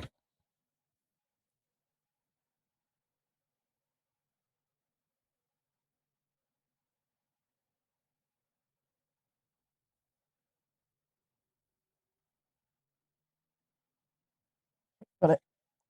And I just ask him about if they have any information on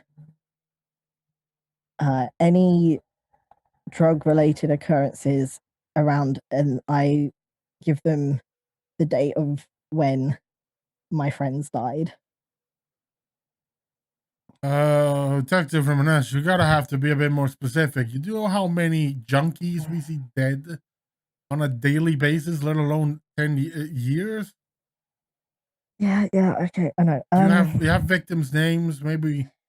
Yeah, and I'm going to list names, the place that they would have been found, because I guess I would know that. And actually, no, because you do not know if they were alive or dead.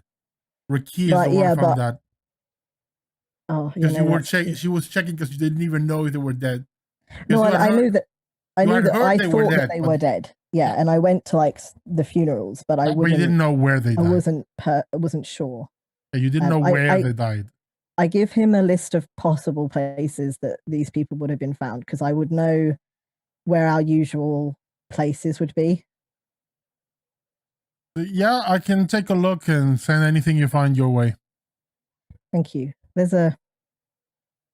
You see something rings on his stairway. Says, "Oh, give me a moment. Sorry, I can take my medicine."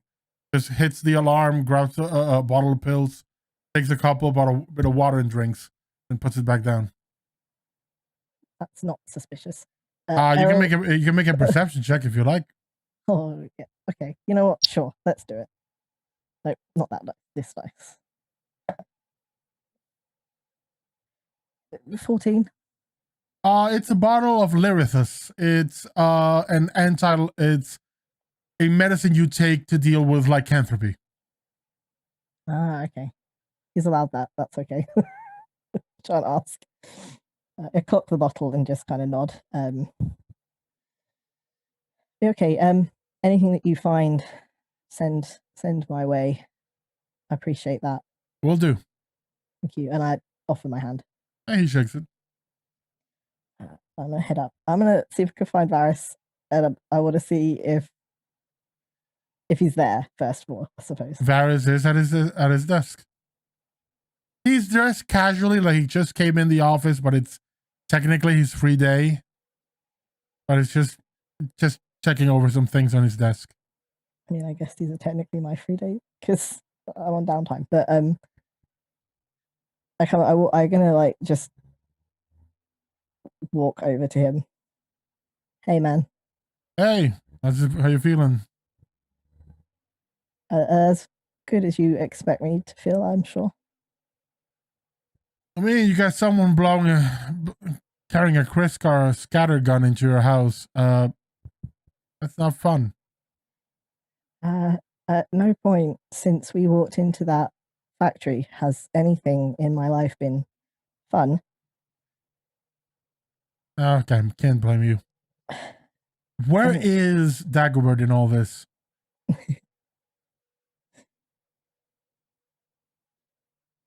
Dagobert's still waiting outside the fucking chapel. I came out of there, man. I'm at the precinct. He didn't know we should go. He's not doing very well. He wouldn't let you go to the precinct. No. The perception check of the 9, that was for, I was assuming you were following to the precinct to see if you saw Giovanni come out of the precinct. No, I wouldn't have let him leave. So I must still be back there. Oh, Fuming to myself, chopping in my knives. Okay, so you're still at the chapel. Yeah, Errol, you look and Errol's gone.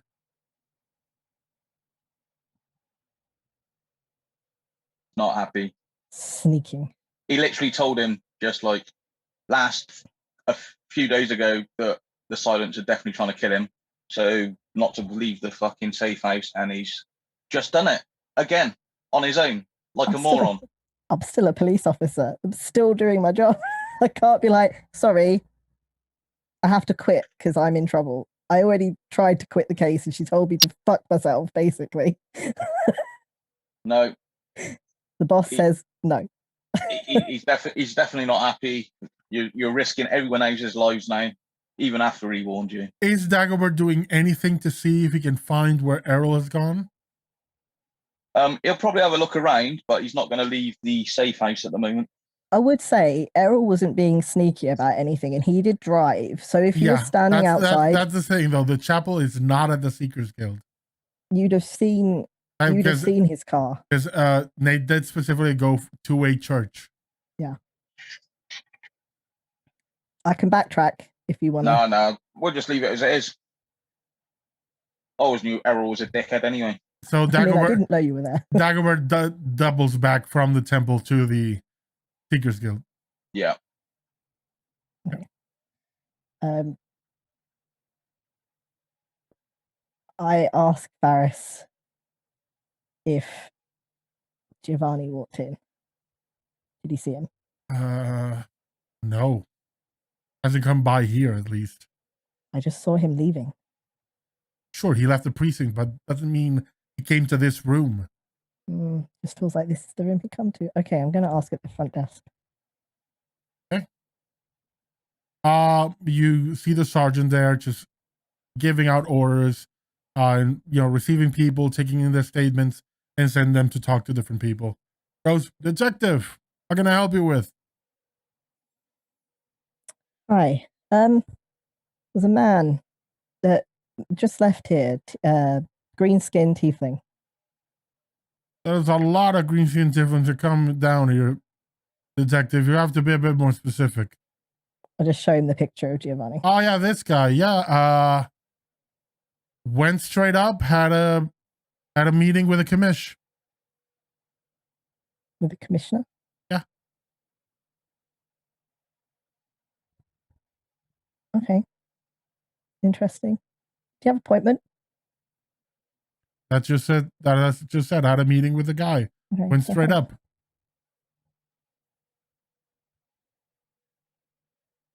You want to know more? Go ask in the commissioner's office. I'm not. No, yeah. I'm not his receptionist, detective.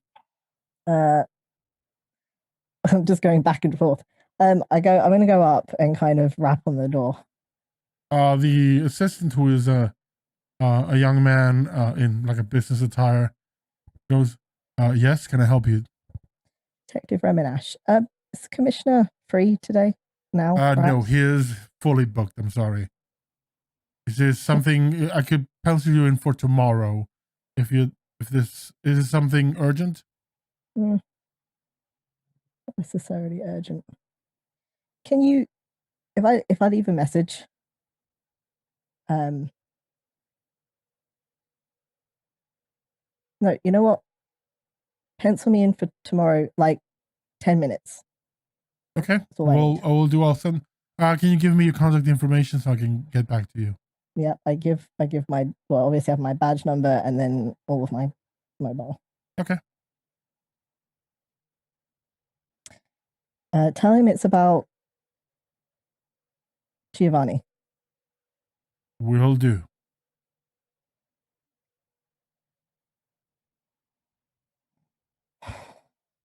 This is stupid. I shouldn't be doing that. And then he's going to leave muttering to himself like, this is stupid. I shouldn't dig.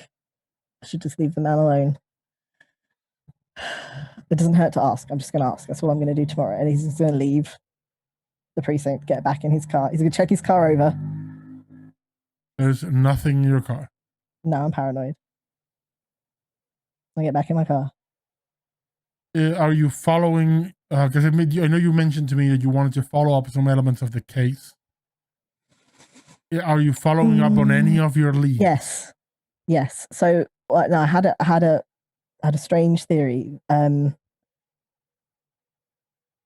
I asked if Varys will come with me to speak to, if he's still got questions for the what they call the starlings that we have in custody. Yeah, they're still in custody. I'm going to say to him, I wonder if I'm the catalyst, if seeing me will trigger something.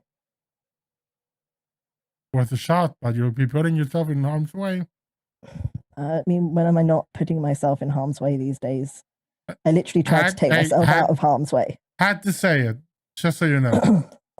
Well, our boss says I'm not allowed to do that, so I guess there's no difference, really. I don't know what that is. It's weird. Let's go. You go, and one of them, the two starlings are, in the biker attire. But actually, most of the things have been removed, and they are just wearing like the sparkly vest. They look really, the sparkly vests look really out of place with them, because these guys are like real heavy duty, like Hell's Angels bikers with sparkly vests. They look adorable. I let Varys start, and then I'll walk into the room when he's sort of halfway through questioning. He's talking to the older one, the one that was from before the first one you guys captured, and he looks at you, like clocks you coming in, and goes, "What's this? Good cop, bad cop?" No, just here to observe. Look all you want, Buttercup. Do you get those vests just off the street corners, or? No, buddy, I volunteer. How about a food shelter? Help the homeless. You motherfuckers should try that sometime, helping people. Yeah, I'm not sure shooting people is helping anybody, if I'm honest. You're cops, you're not people. So it was an attack. I didn't say that. You implied it. I didn't say it, though.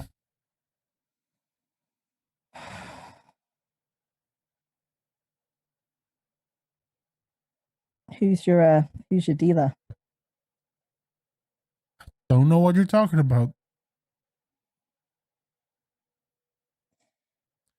Is there anything? Make an insight check. Yeah. I'm gonna use my reroll. Okay.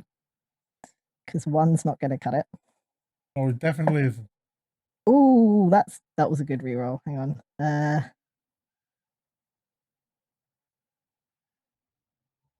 21. 21. This dude, last time you saw him was hopped up on drugs and had a bag of drugs on him. Yet he is showing no signs in body language of needing some. First time use, maybe. Perhaps.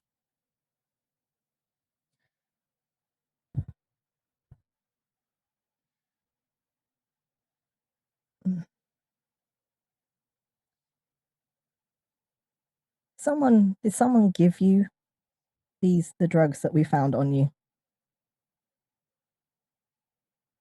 He doesn't say anything.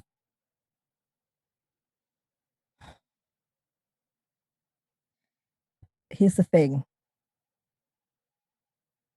You're going to give everybody that works for the Starlings a bad name when this all gets out. If you help us, maybe we don't put all of that information out to the press. Do your worst, Buttercup.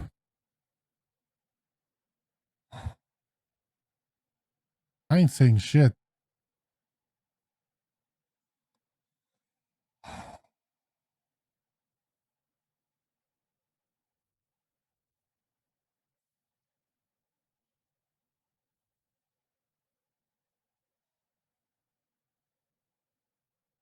I look at Varys and I just tap his shoulder and I motion and leave the room. Do you leave the room or Varys leaves the room? No, I leave the room and kind of motion for him to come with me. Okay. You leave the room, Varys calmly stands up and says, hold on for a couple of minutes. I'll be right back. Don't feel lonely. And goes out the room with you. That didn't work. No, I didn't. But he doesn't call it intuition from experience. He doesn't look like he's withdrawing or itching for more. Yeah, I noticed that. I honestly thought letting them, stew for a bit would get them jumpy, but stone cold.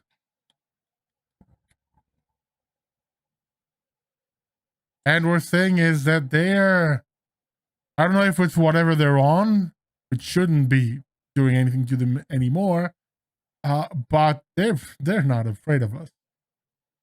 Not at all. And I mean, there's one thing to just not be afraid, but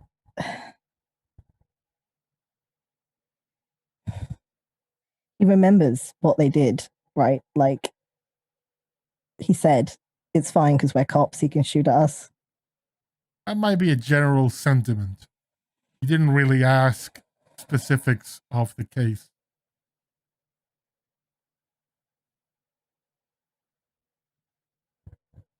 I don't know, man. I'm not at my best right now. I don't think he recognized me any further than I'm just another cop that walked into the room. Certainly look that way. Okay, that was my bright idea here.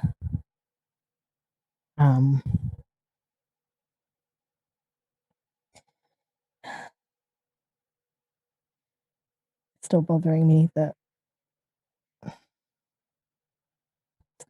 Okay, we need to talk to the Starlings, right? But that has to be real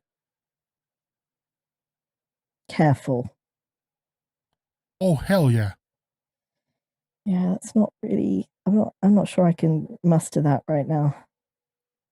We still have another one in lockup. The one that just shut up your house yesterday. Oh, you think I should go talk to him alone? Well, not alone. Someone watch from behind the glass. Yeah, you know what I mean. Yeah. Okay, let's try it. He literally came to my house. Okay. I'm gonna try it. Let's cover all bases before I leave. Yeah. And I'm gonna go talk to a tree or something. Wait, what? I'm gonna find out what this blessing is that all the factories have. Oh, right, yeah. Well, good luck with that, because I didn't mean actually talk to the tree. It's gotta be people there that know, right? I mean, the tree talk. I'm gonna figure that out when I get there. You do know that you really will likely need someone to get you in there, right? Figured wait. I asked. It's not the kind of thing where you just kind of, flip up a badge and they're like, but I asked for warrants on these things like days ago. And there's no warrant you can serve the tree, man. I'm gonna search the tree. I'm gonna ask it some questions. Or ask someone there some questions. It's your job, not mine. I know how it works. I've never talked to a tree. Neither have I, but the fucking tree is like the national mascot for the fucking country. I'm going to call them and I'm going to work it out for like 2 days' time. We'll do that. Okay. I mean, you got strings in the foundation.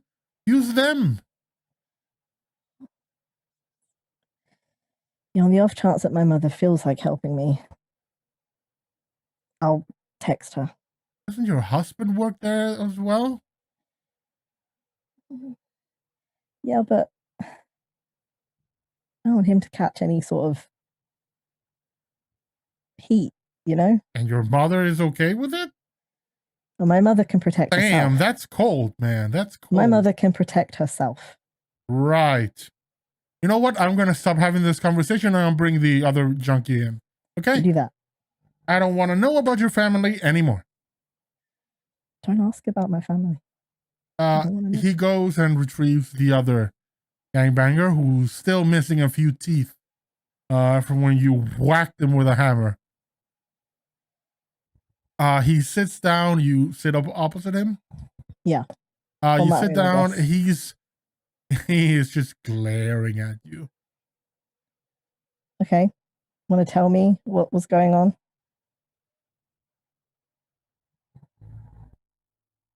What's in it for me? What do you want? I don't know. Coffee, a massage, reduced sentence. Give me someone who can make a deal with me. Otherwise, I'm telling you straight up, you ain't getting shit.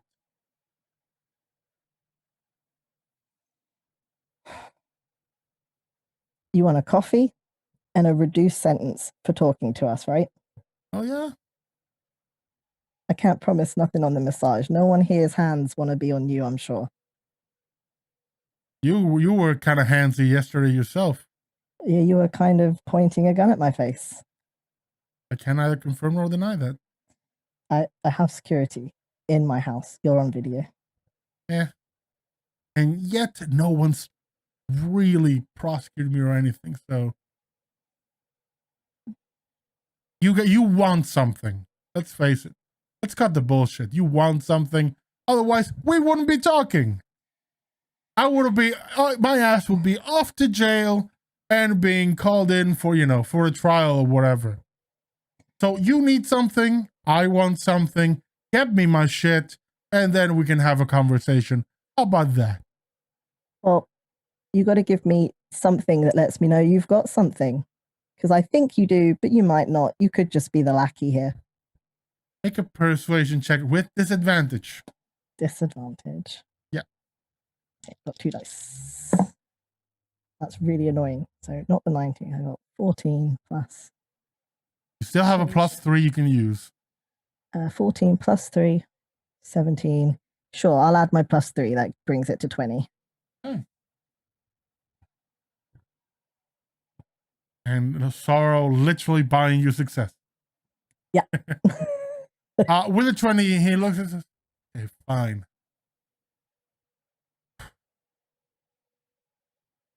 I can tell you my supplier.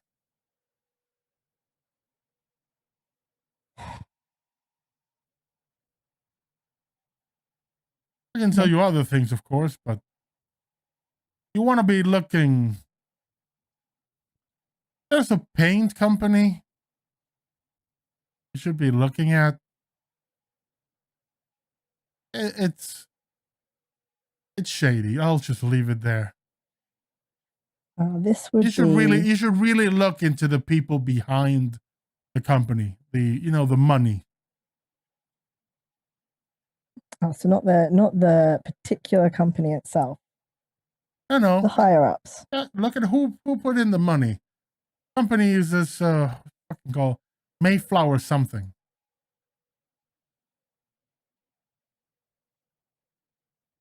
You think a fucking little tiny bitch ass company like that gets off the ground without some backing? Do your fucking job, man. Detect. Right, I'm going to take your demands to my boss, and we'll see about getting you that coffee. That's a start. Yeah. And I walk out of the room. I tap the table a couple of times and just get out of the room. Okay.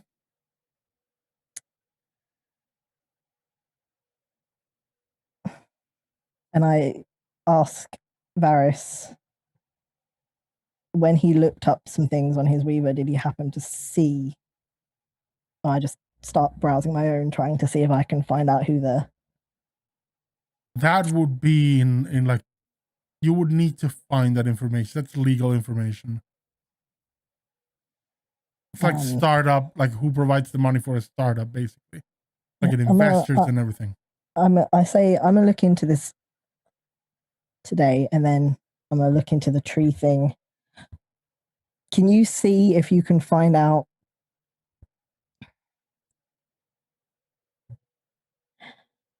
whether the starlings have had any kind of noise about these 2 idiots or these 3 idiots? There's 2 idiots. I said, okay, yeah, I'll take a look. See if they're saying it. See if there's any. Yeah, I'll check if there's any chatter online. It's a lot. I mean, the starlings are fairly active, and it's like any fandom. It's a pain in the ass to read through. Yeah, it's got to be something somewhere. Okay. In the meantime, I guess I'm going to. I'll talk to the boss. I go to the boss, and I just give her the demand, and I need to know yes or no. Reduce sentence if he's got something good. I'll put something for tomorrow with the DA. We can go over it with her. I can't promise that shit offhand. No, and honestly, this guy's not. It's not him that we need anyway. It's whoever's sending these idiots. Yeah, but we'll talk to the DA and see if she.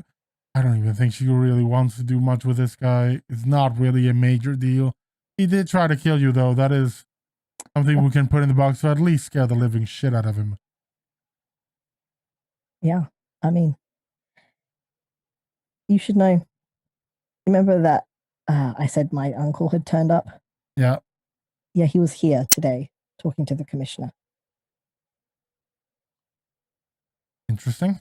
I don't know what about. I made an appointment. I might cancel it. I feel like I shouldn't. I feel like I should stay the hell away from my uncle, but he keeps turning up everywhere. Follow it up. See where it leads.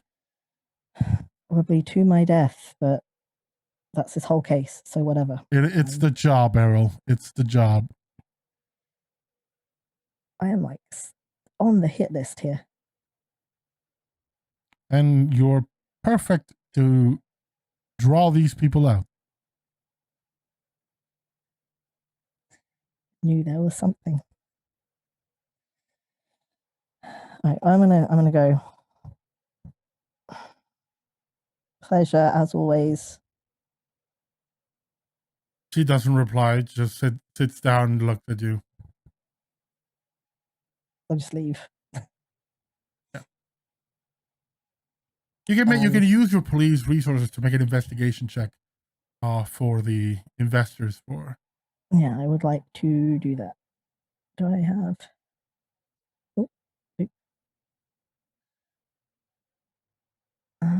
What am I doing? An investigation check. Mm-hmm.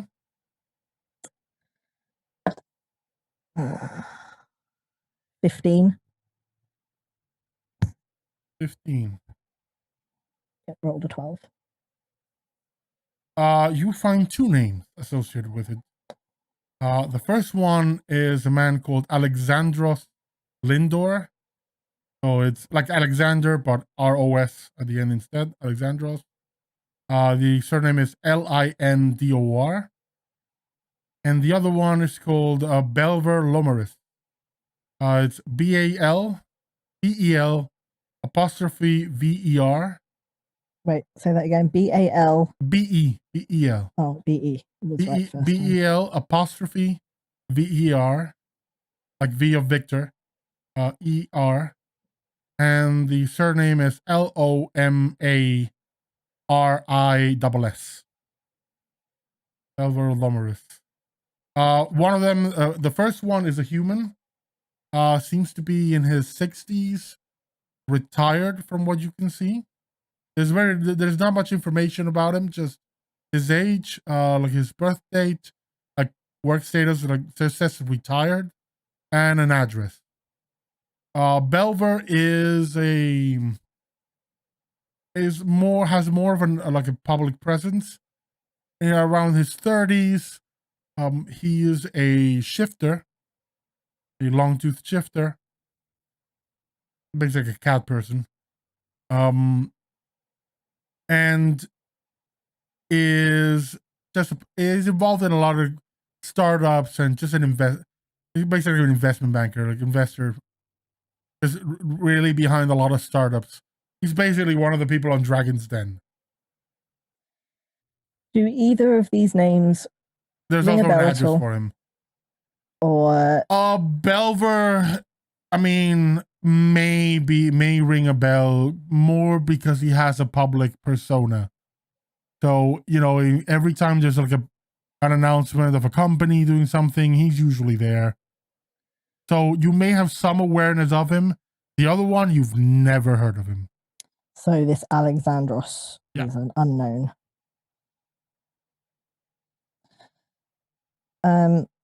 Is there anything listed under him that has with any other sort of investments or anything? You don't. Here's the thing. About Alexandros, you find very little. The other one, you do find, several companies. He is in the board of directors for a lot of major enterprises. Okay. He, does charitable work. Basically, he gives a lot of money every year to different charities and so on. Okay, interesting. As a last check, can I run Alexandros through like the database? Does he have like just a general history, like when you do like a a background check on someone. It lists Okay. kind of where they went to Make school, an all investigation of that. check. Does it come up with anything? Make an investigation check. Oh, I don't have anyone to help me.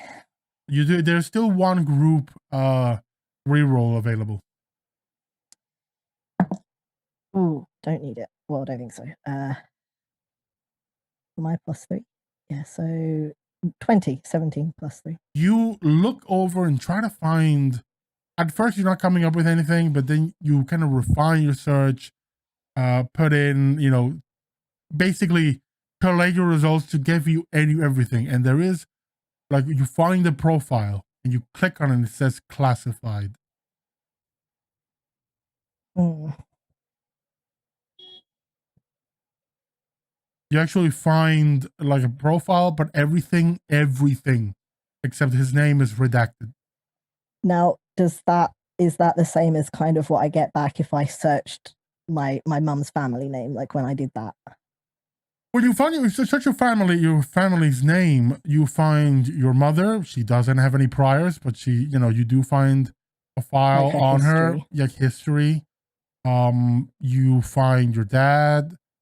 You don't find Giovanni, but you do find your grandfather, Girolamo. He is there. I don't touch anything. I don't click anything. I just wanted to see if it was the same. Because I remember what you don't find with your family is anything related to classified. a cartel. Nothing. There's no mention of it. But there's very little. I remember saying in when I wrote about it, like it's just very little. It's just there's not a lot. It's basic information because no one has any priors or anything, or there's nothing or any legal troubles.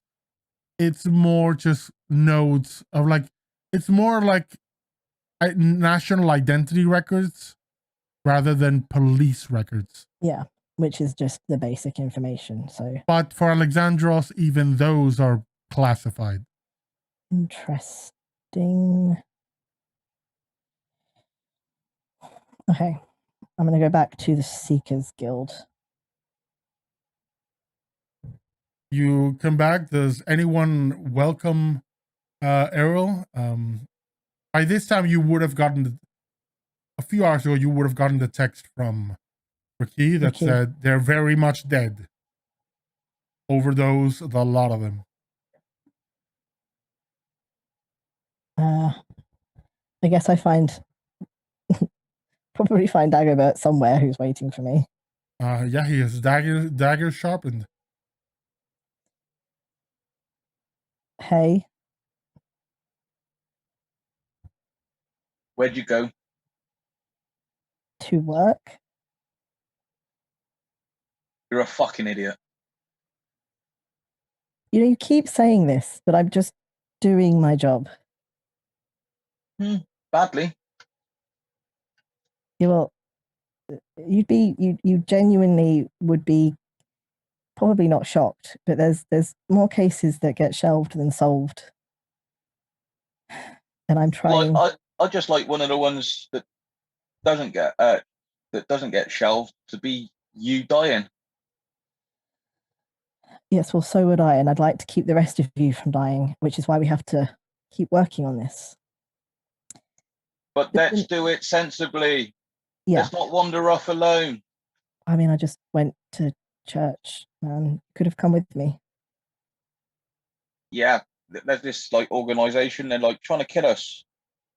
Which is why I left you here where it's safer. Ooh, I like your. Yeah, you're not fooling me. Or are you? Let's roll on that one. Persuasion check. Yeah, go for it. Oh, wait.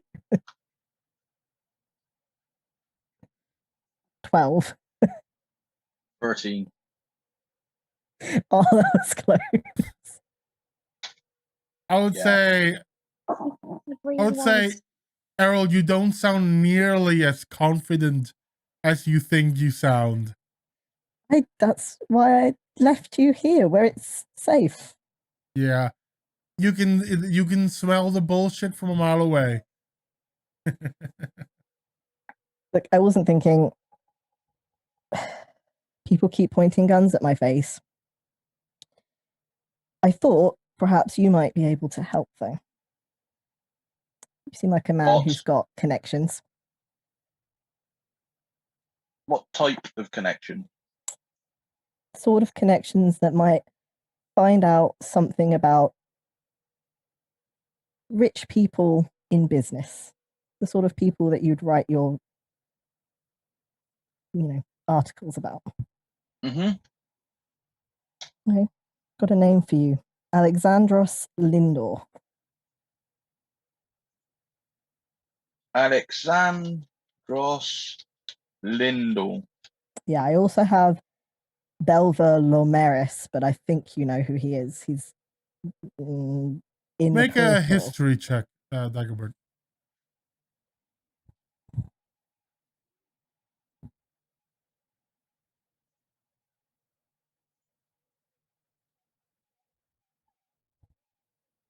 $21.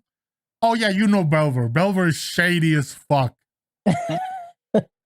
But Belver has a good head on his shoulders, a lot of common sense, a lot of money, and a platoon of lawyers to call on. So no one. He's in the school. He was a case study. I'll leave it there, Dagobert. In your quote unquote alleged school for thieves, he was a case study. Like it's admirable the level of shadiness he gets away with while still hiding in plain sight as a legit investor. He'd be my hero if he wasn't so shady. If he gave the money away to the poor, I'd actually like him. Oh, he does that, but it's like 0.1% of his yearly earnings, which is still a couple of million. He is one of those people who is richer than God and shadier than the devil.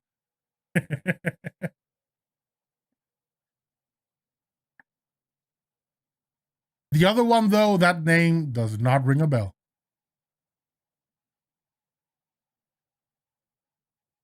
Give me a little bit. I'll see what I can find out.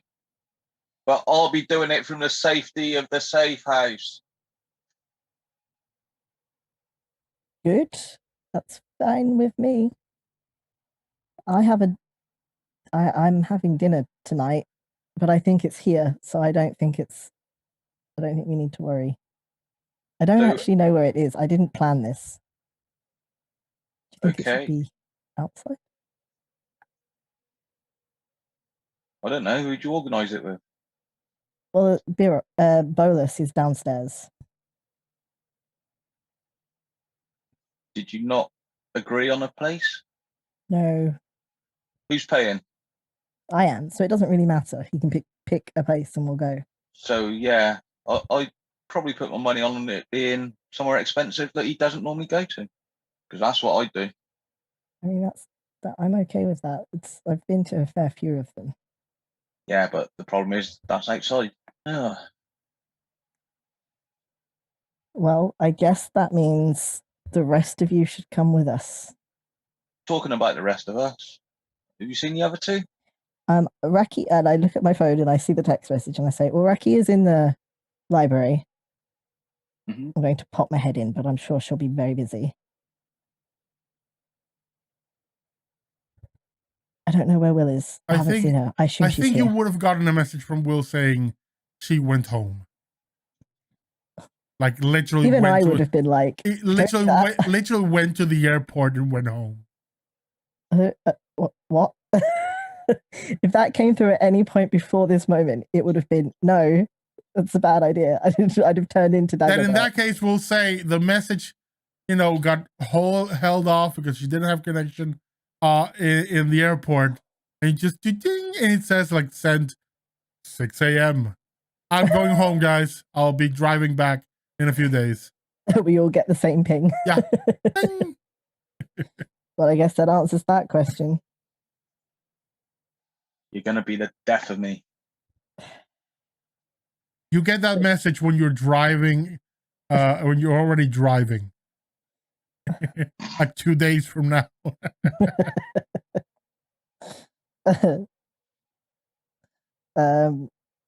She'd already had it in aeroplane mode before she typed the message and forgot to turn it off. Yeah, that's good. Probably. That's good.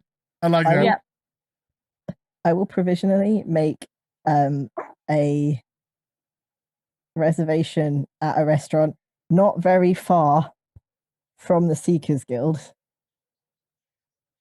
I booked 2 tables, one for Bolus and I, and one for Dagobert and That's RaQui. very subtle. Well, I don't know where else to go. I book the reservation, and then I go speak to him and say, "Are we eating here or going out?" Oh, yes, I guess we were eating here, and people out to kill you and all that. Good. That's what I thought, and then I panicked.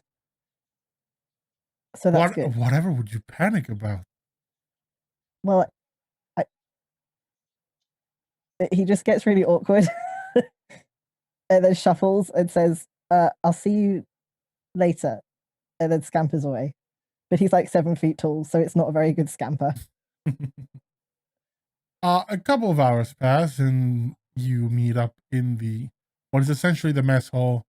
The fire elemental that is in the kitchen with his 7 different sous chefs are cooking up a storm and just putting out plates. It's kind of like a buffet. People you just pick up whatever you want. I get some food, sit down at the table. I look for wherever Dagobert is so that he knows I'm here and not outside somewhere. Yep. And I guess I booked 2 tables in my name, which I cancelled at some point today. Probably 10 minutes after I booked them. You a very, very annoyed, Major D goes, "Very well. We shall cancel your reservation. Thank you for the pleasure." And hangs up. Daryl's like, it's about as well as it ever goes when I try to book a table. And I sit down, I clock eyes with Dagobert and RaQui somewhere else in the room. Well, RaQui might still be in the library. Clock eyes with Dagobert. I mean, at this time, I think RaQui would have either collapsed from hunger or decided to have something to eat. And Keldar will never allow you to eat at the library. That's not happening. I might just see if I can sneak a book with me to have dinner. So she might just be sat there reading a book. You're reading a book, but as the food comes close, you just hear thunder in the air.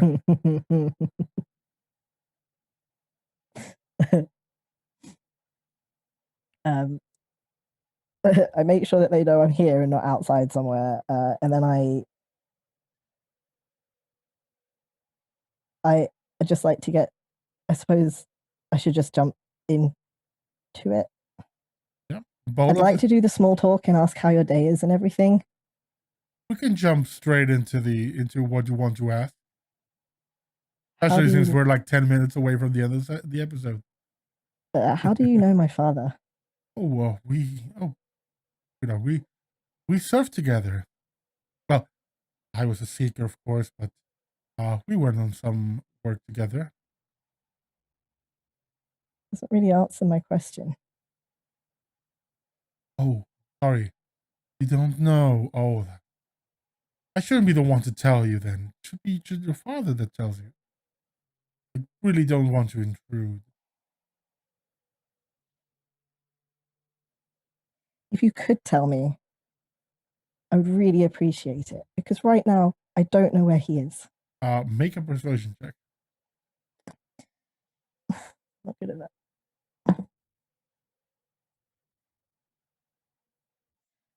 Six. I understand. I know you're worried, but he's a big man and he can take care of himself. And he's really not comfortable sharing personal details of friends without their consent. I think Errol would probably get quite visibly upset. He's worried about his dad because he hasn't heard anything all day.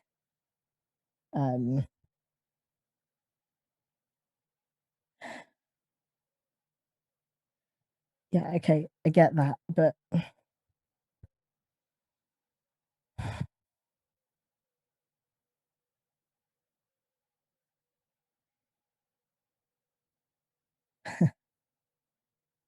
it's fine. I won't put you in that position, I guess. But he could really be in trouble. Like, do you know who my mother is? Yes, I have your. You're in our care, so of course we all have your profiles. So you know she's kind of a scary lady, right? Sure, that's not what I've heard, but Oh, Dad has a different opinion than like the rest of the world. She's worried about him too. She doesn't know where he is. Does that sound like him? I will allow you to make another perception check with advantage.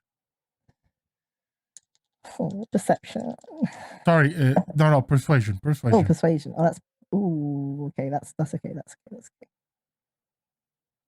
19. It's 16 plus 3. You you go and he just sighs and relents. Fine, but if he gets angry with me, this is on you. Your father is Imperial military, highly decorated, combat instructor, kill a man with half a pencil. How do you think your mother and he met? He was assigned to her to, protect her, and if she turned out to be a liability, well, but things ended up working for the best. He's a teddy bear of a man. Yeah. But he can kill you with a nail. Your father is one of the most dangerous people in this city. And it's only the fact that he is military and has a glowing service record that he's not in prison.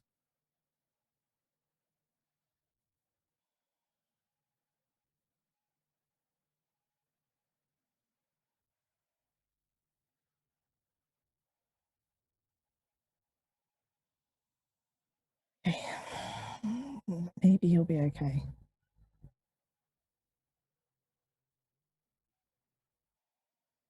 You get a message from your mother. I open it.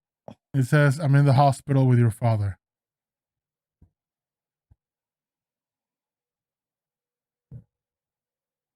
I'm gonna look at Bolus and I go,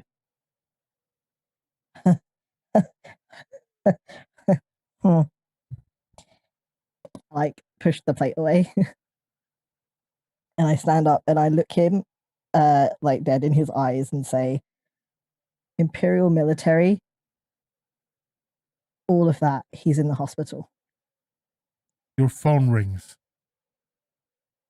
Unknown number.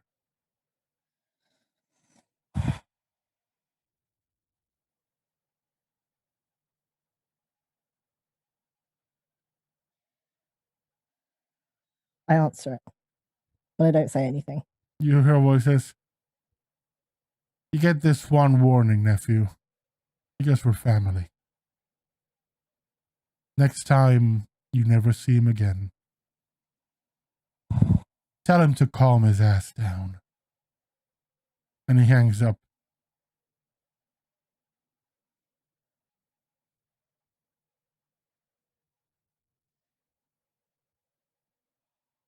And I think that is a perfect place for us to end this session.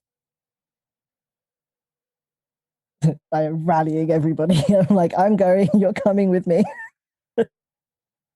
And that is the end of our episode. Funnily enough, episode 7, Laying Low. Gosh.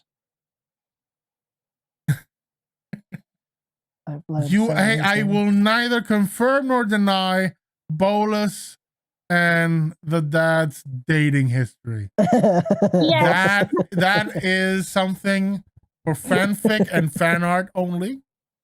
I leave it to everyone else to figure that shit out of themselves.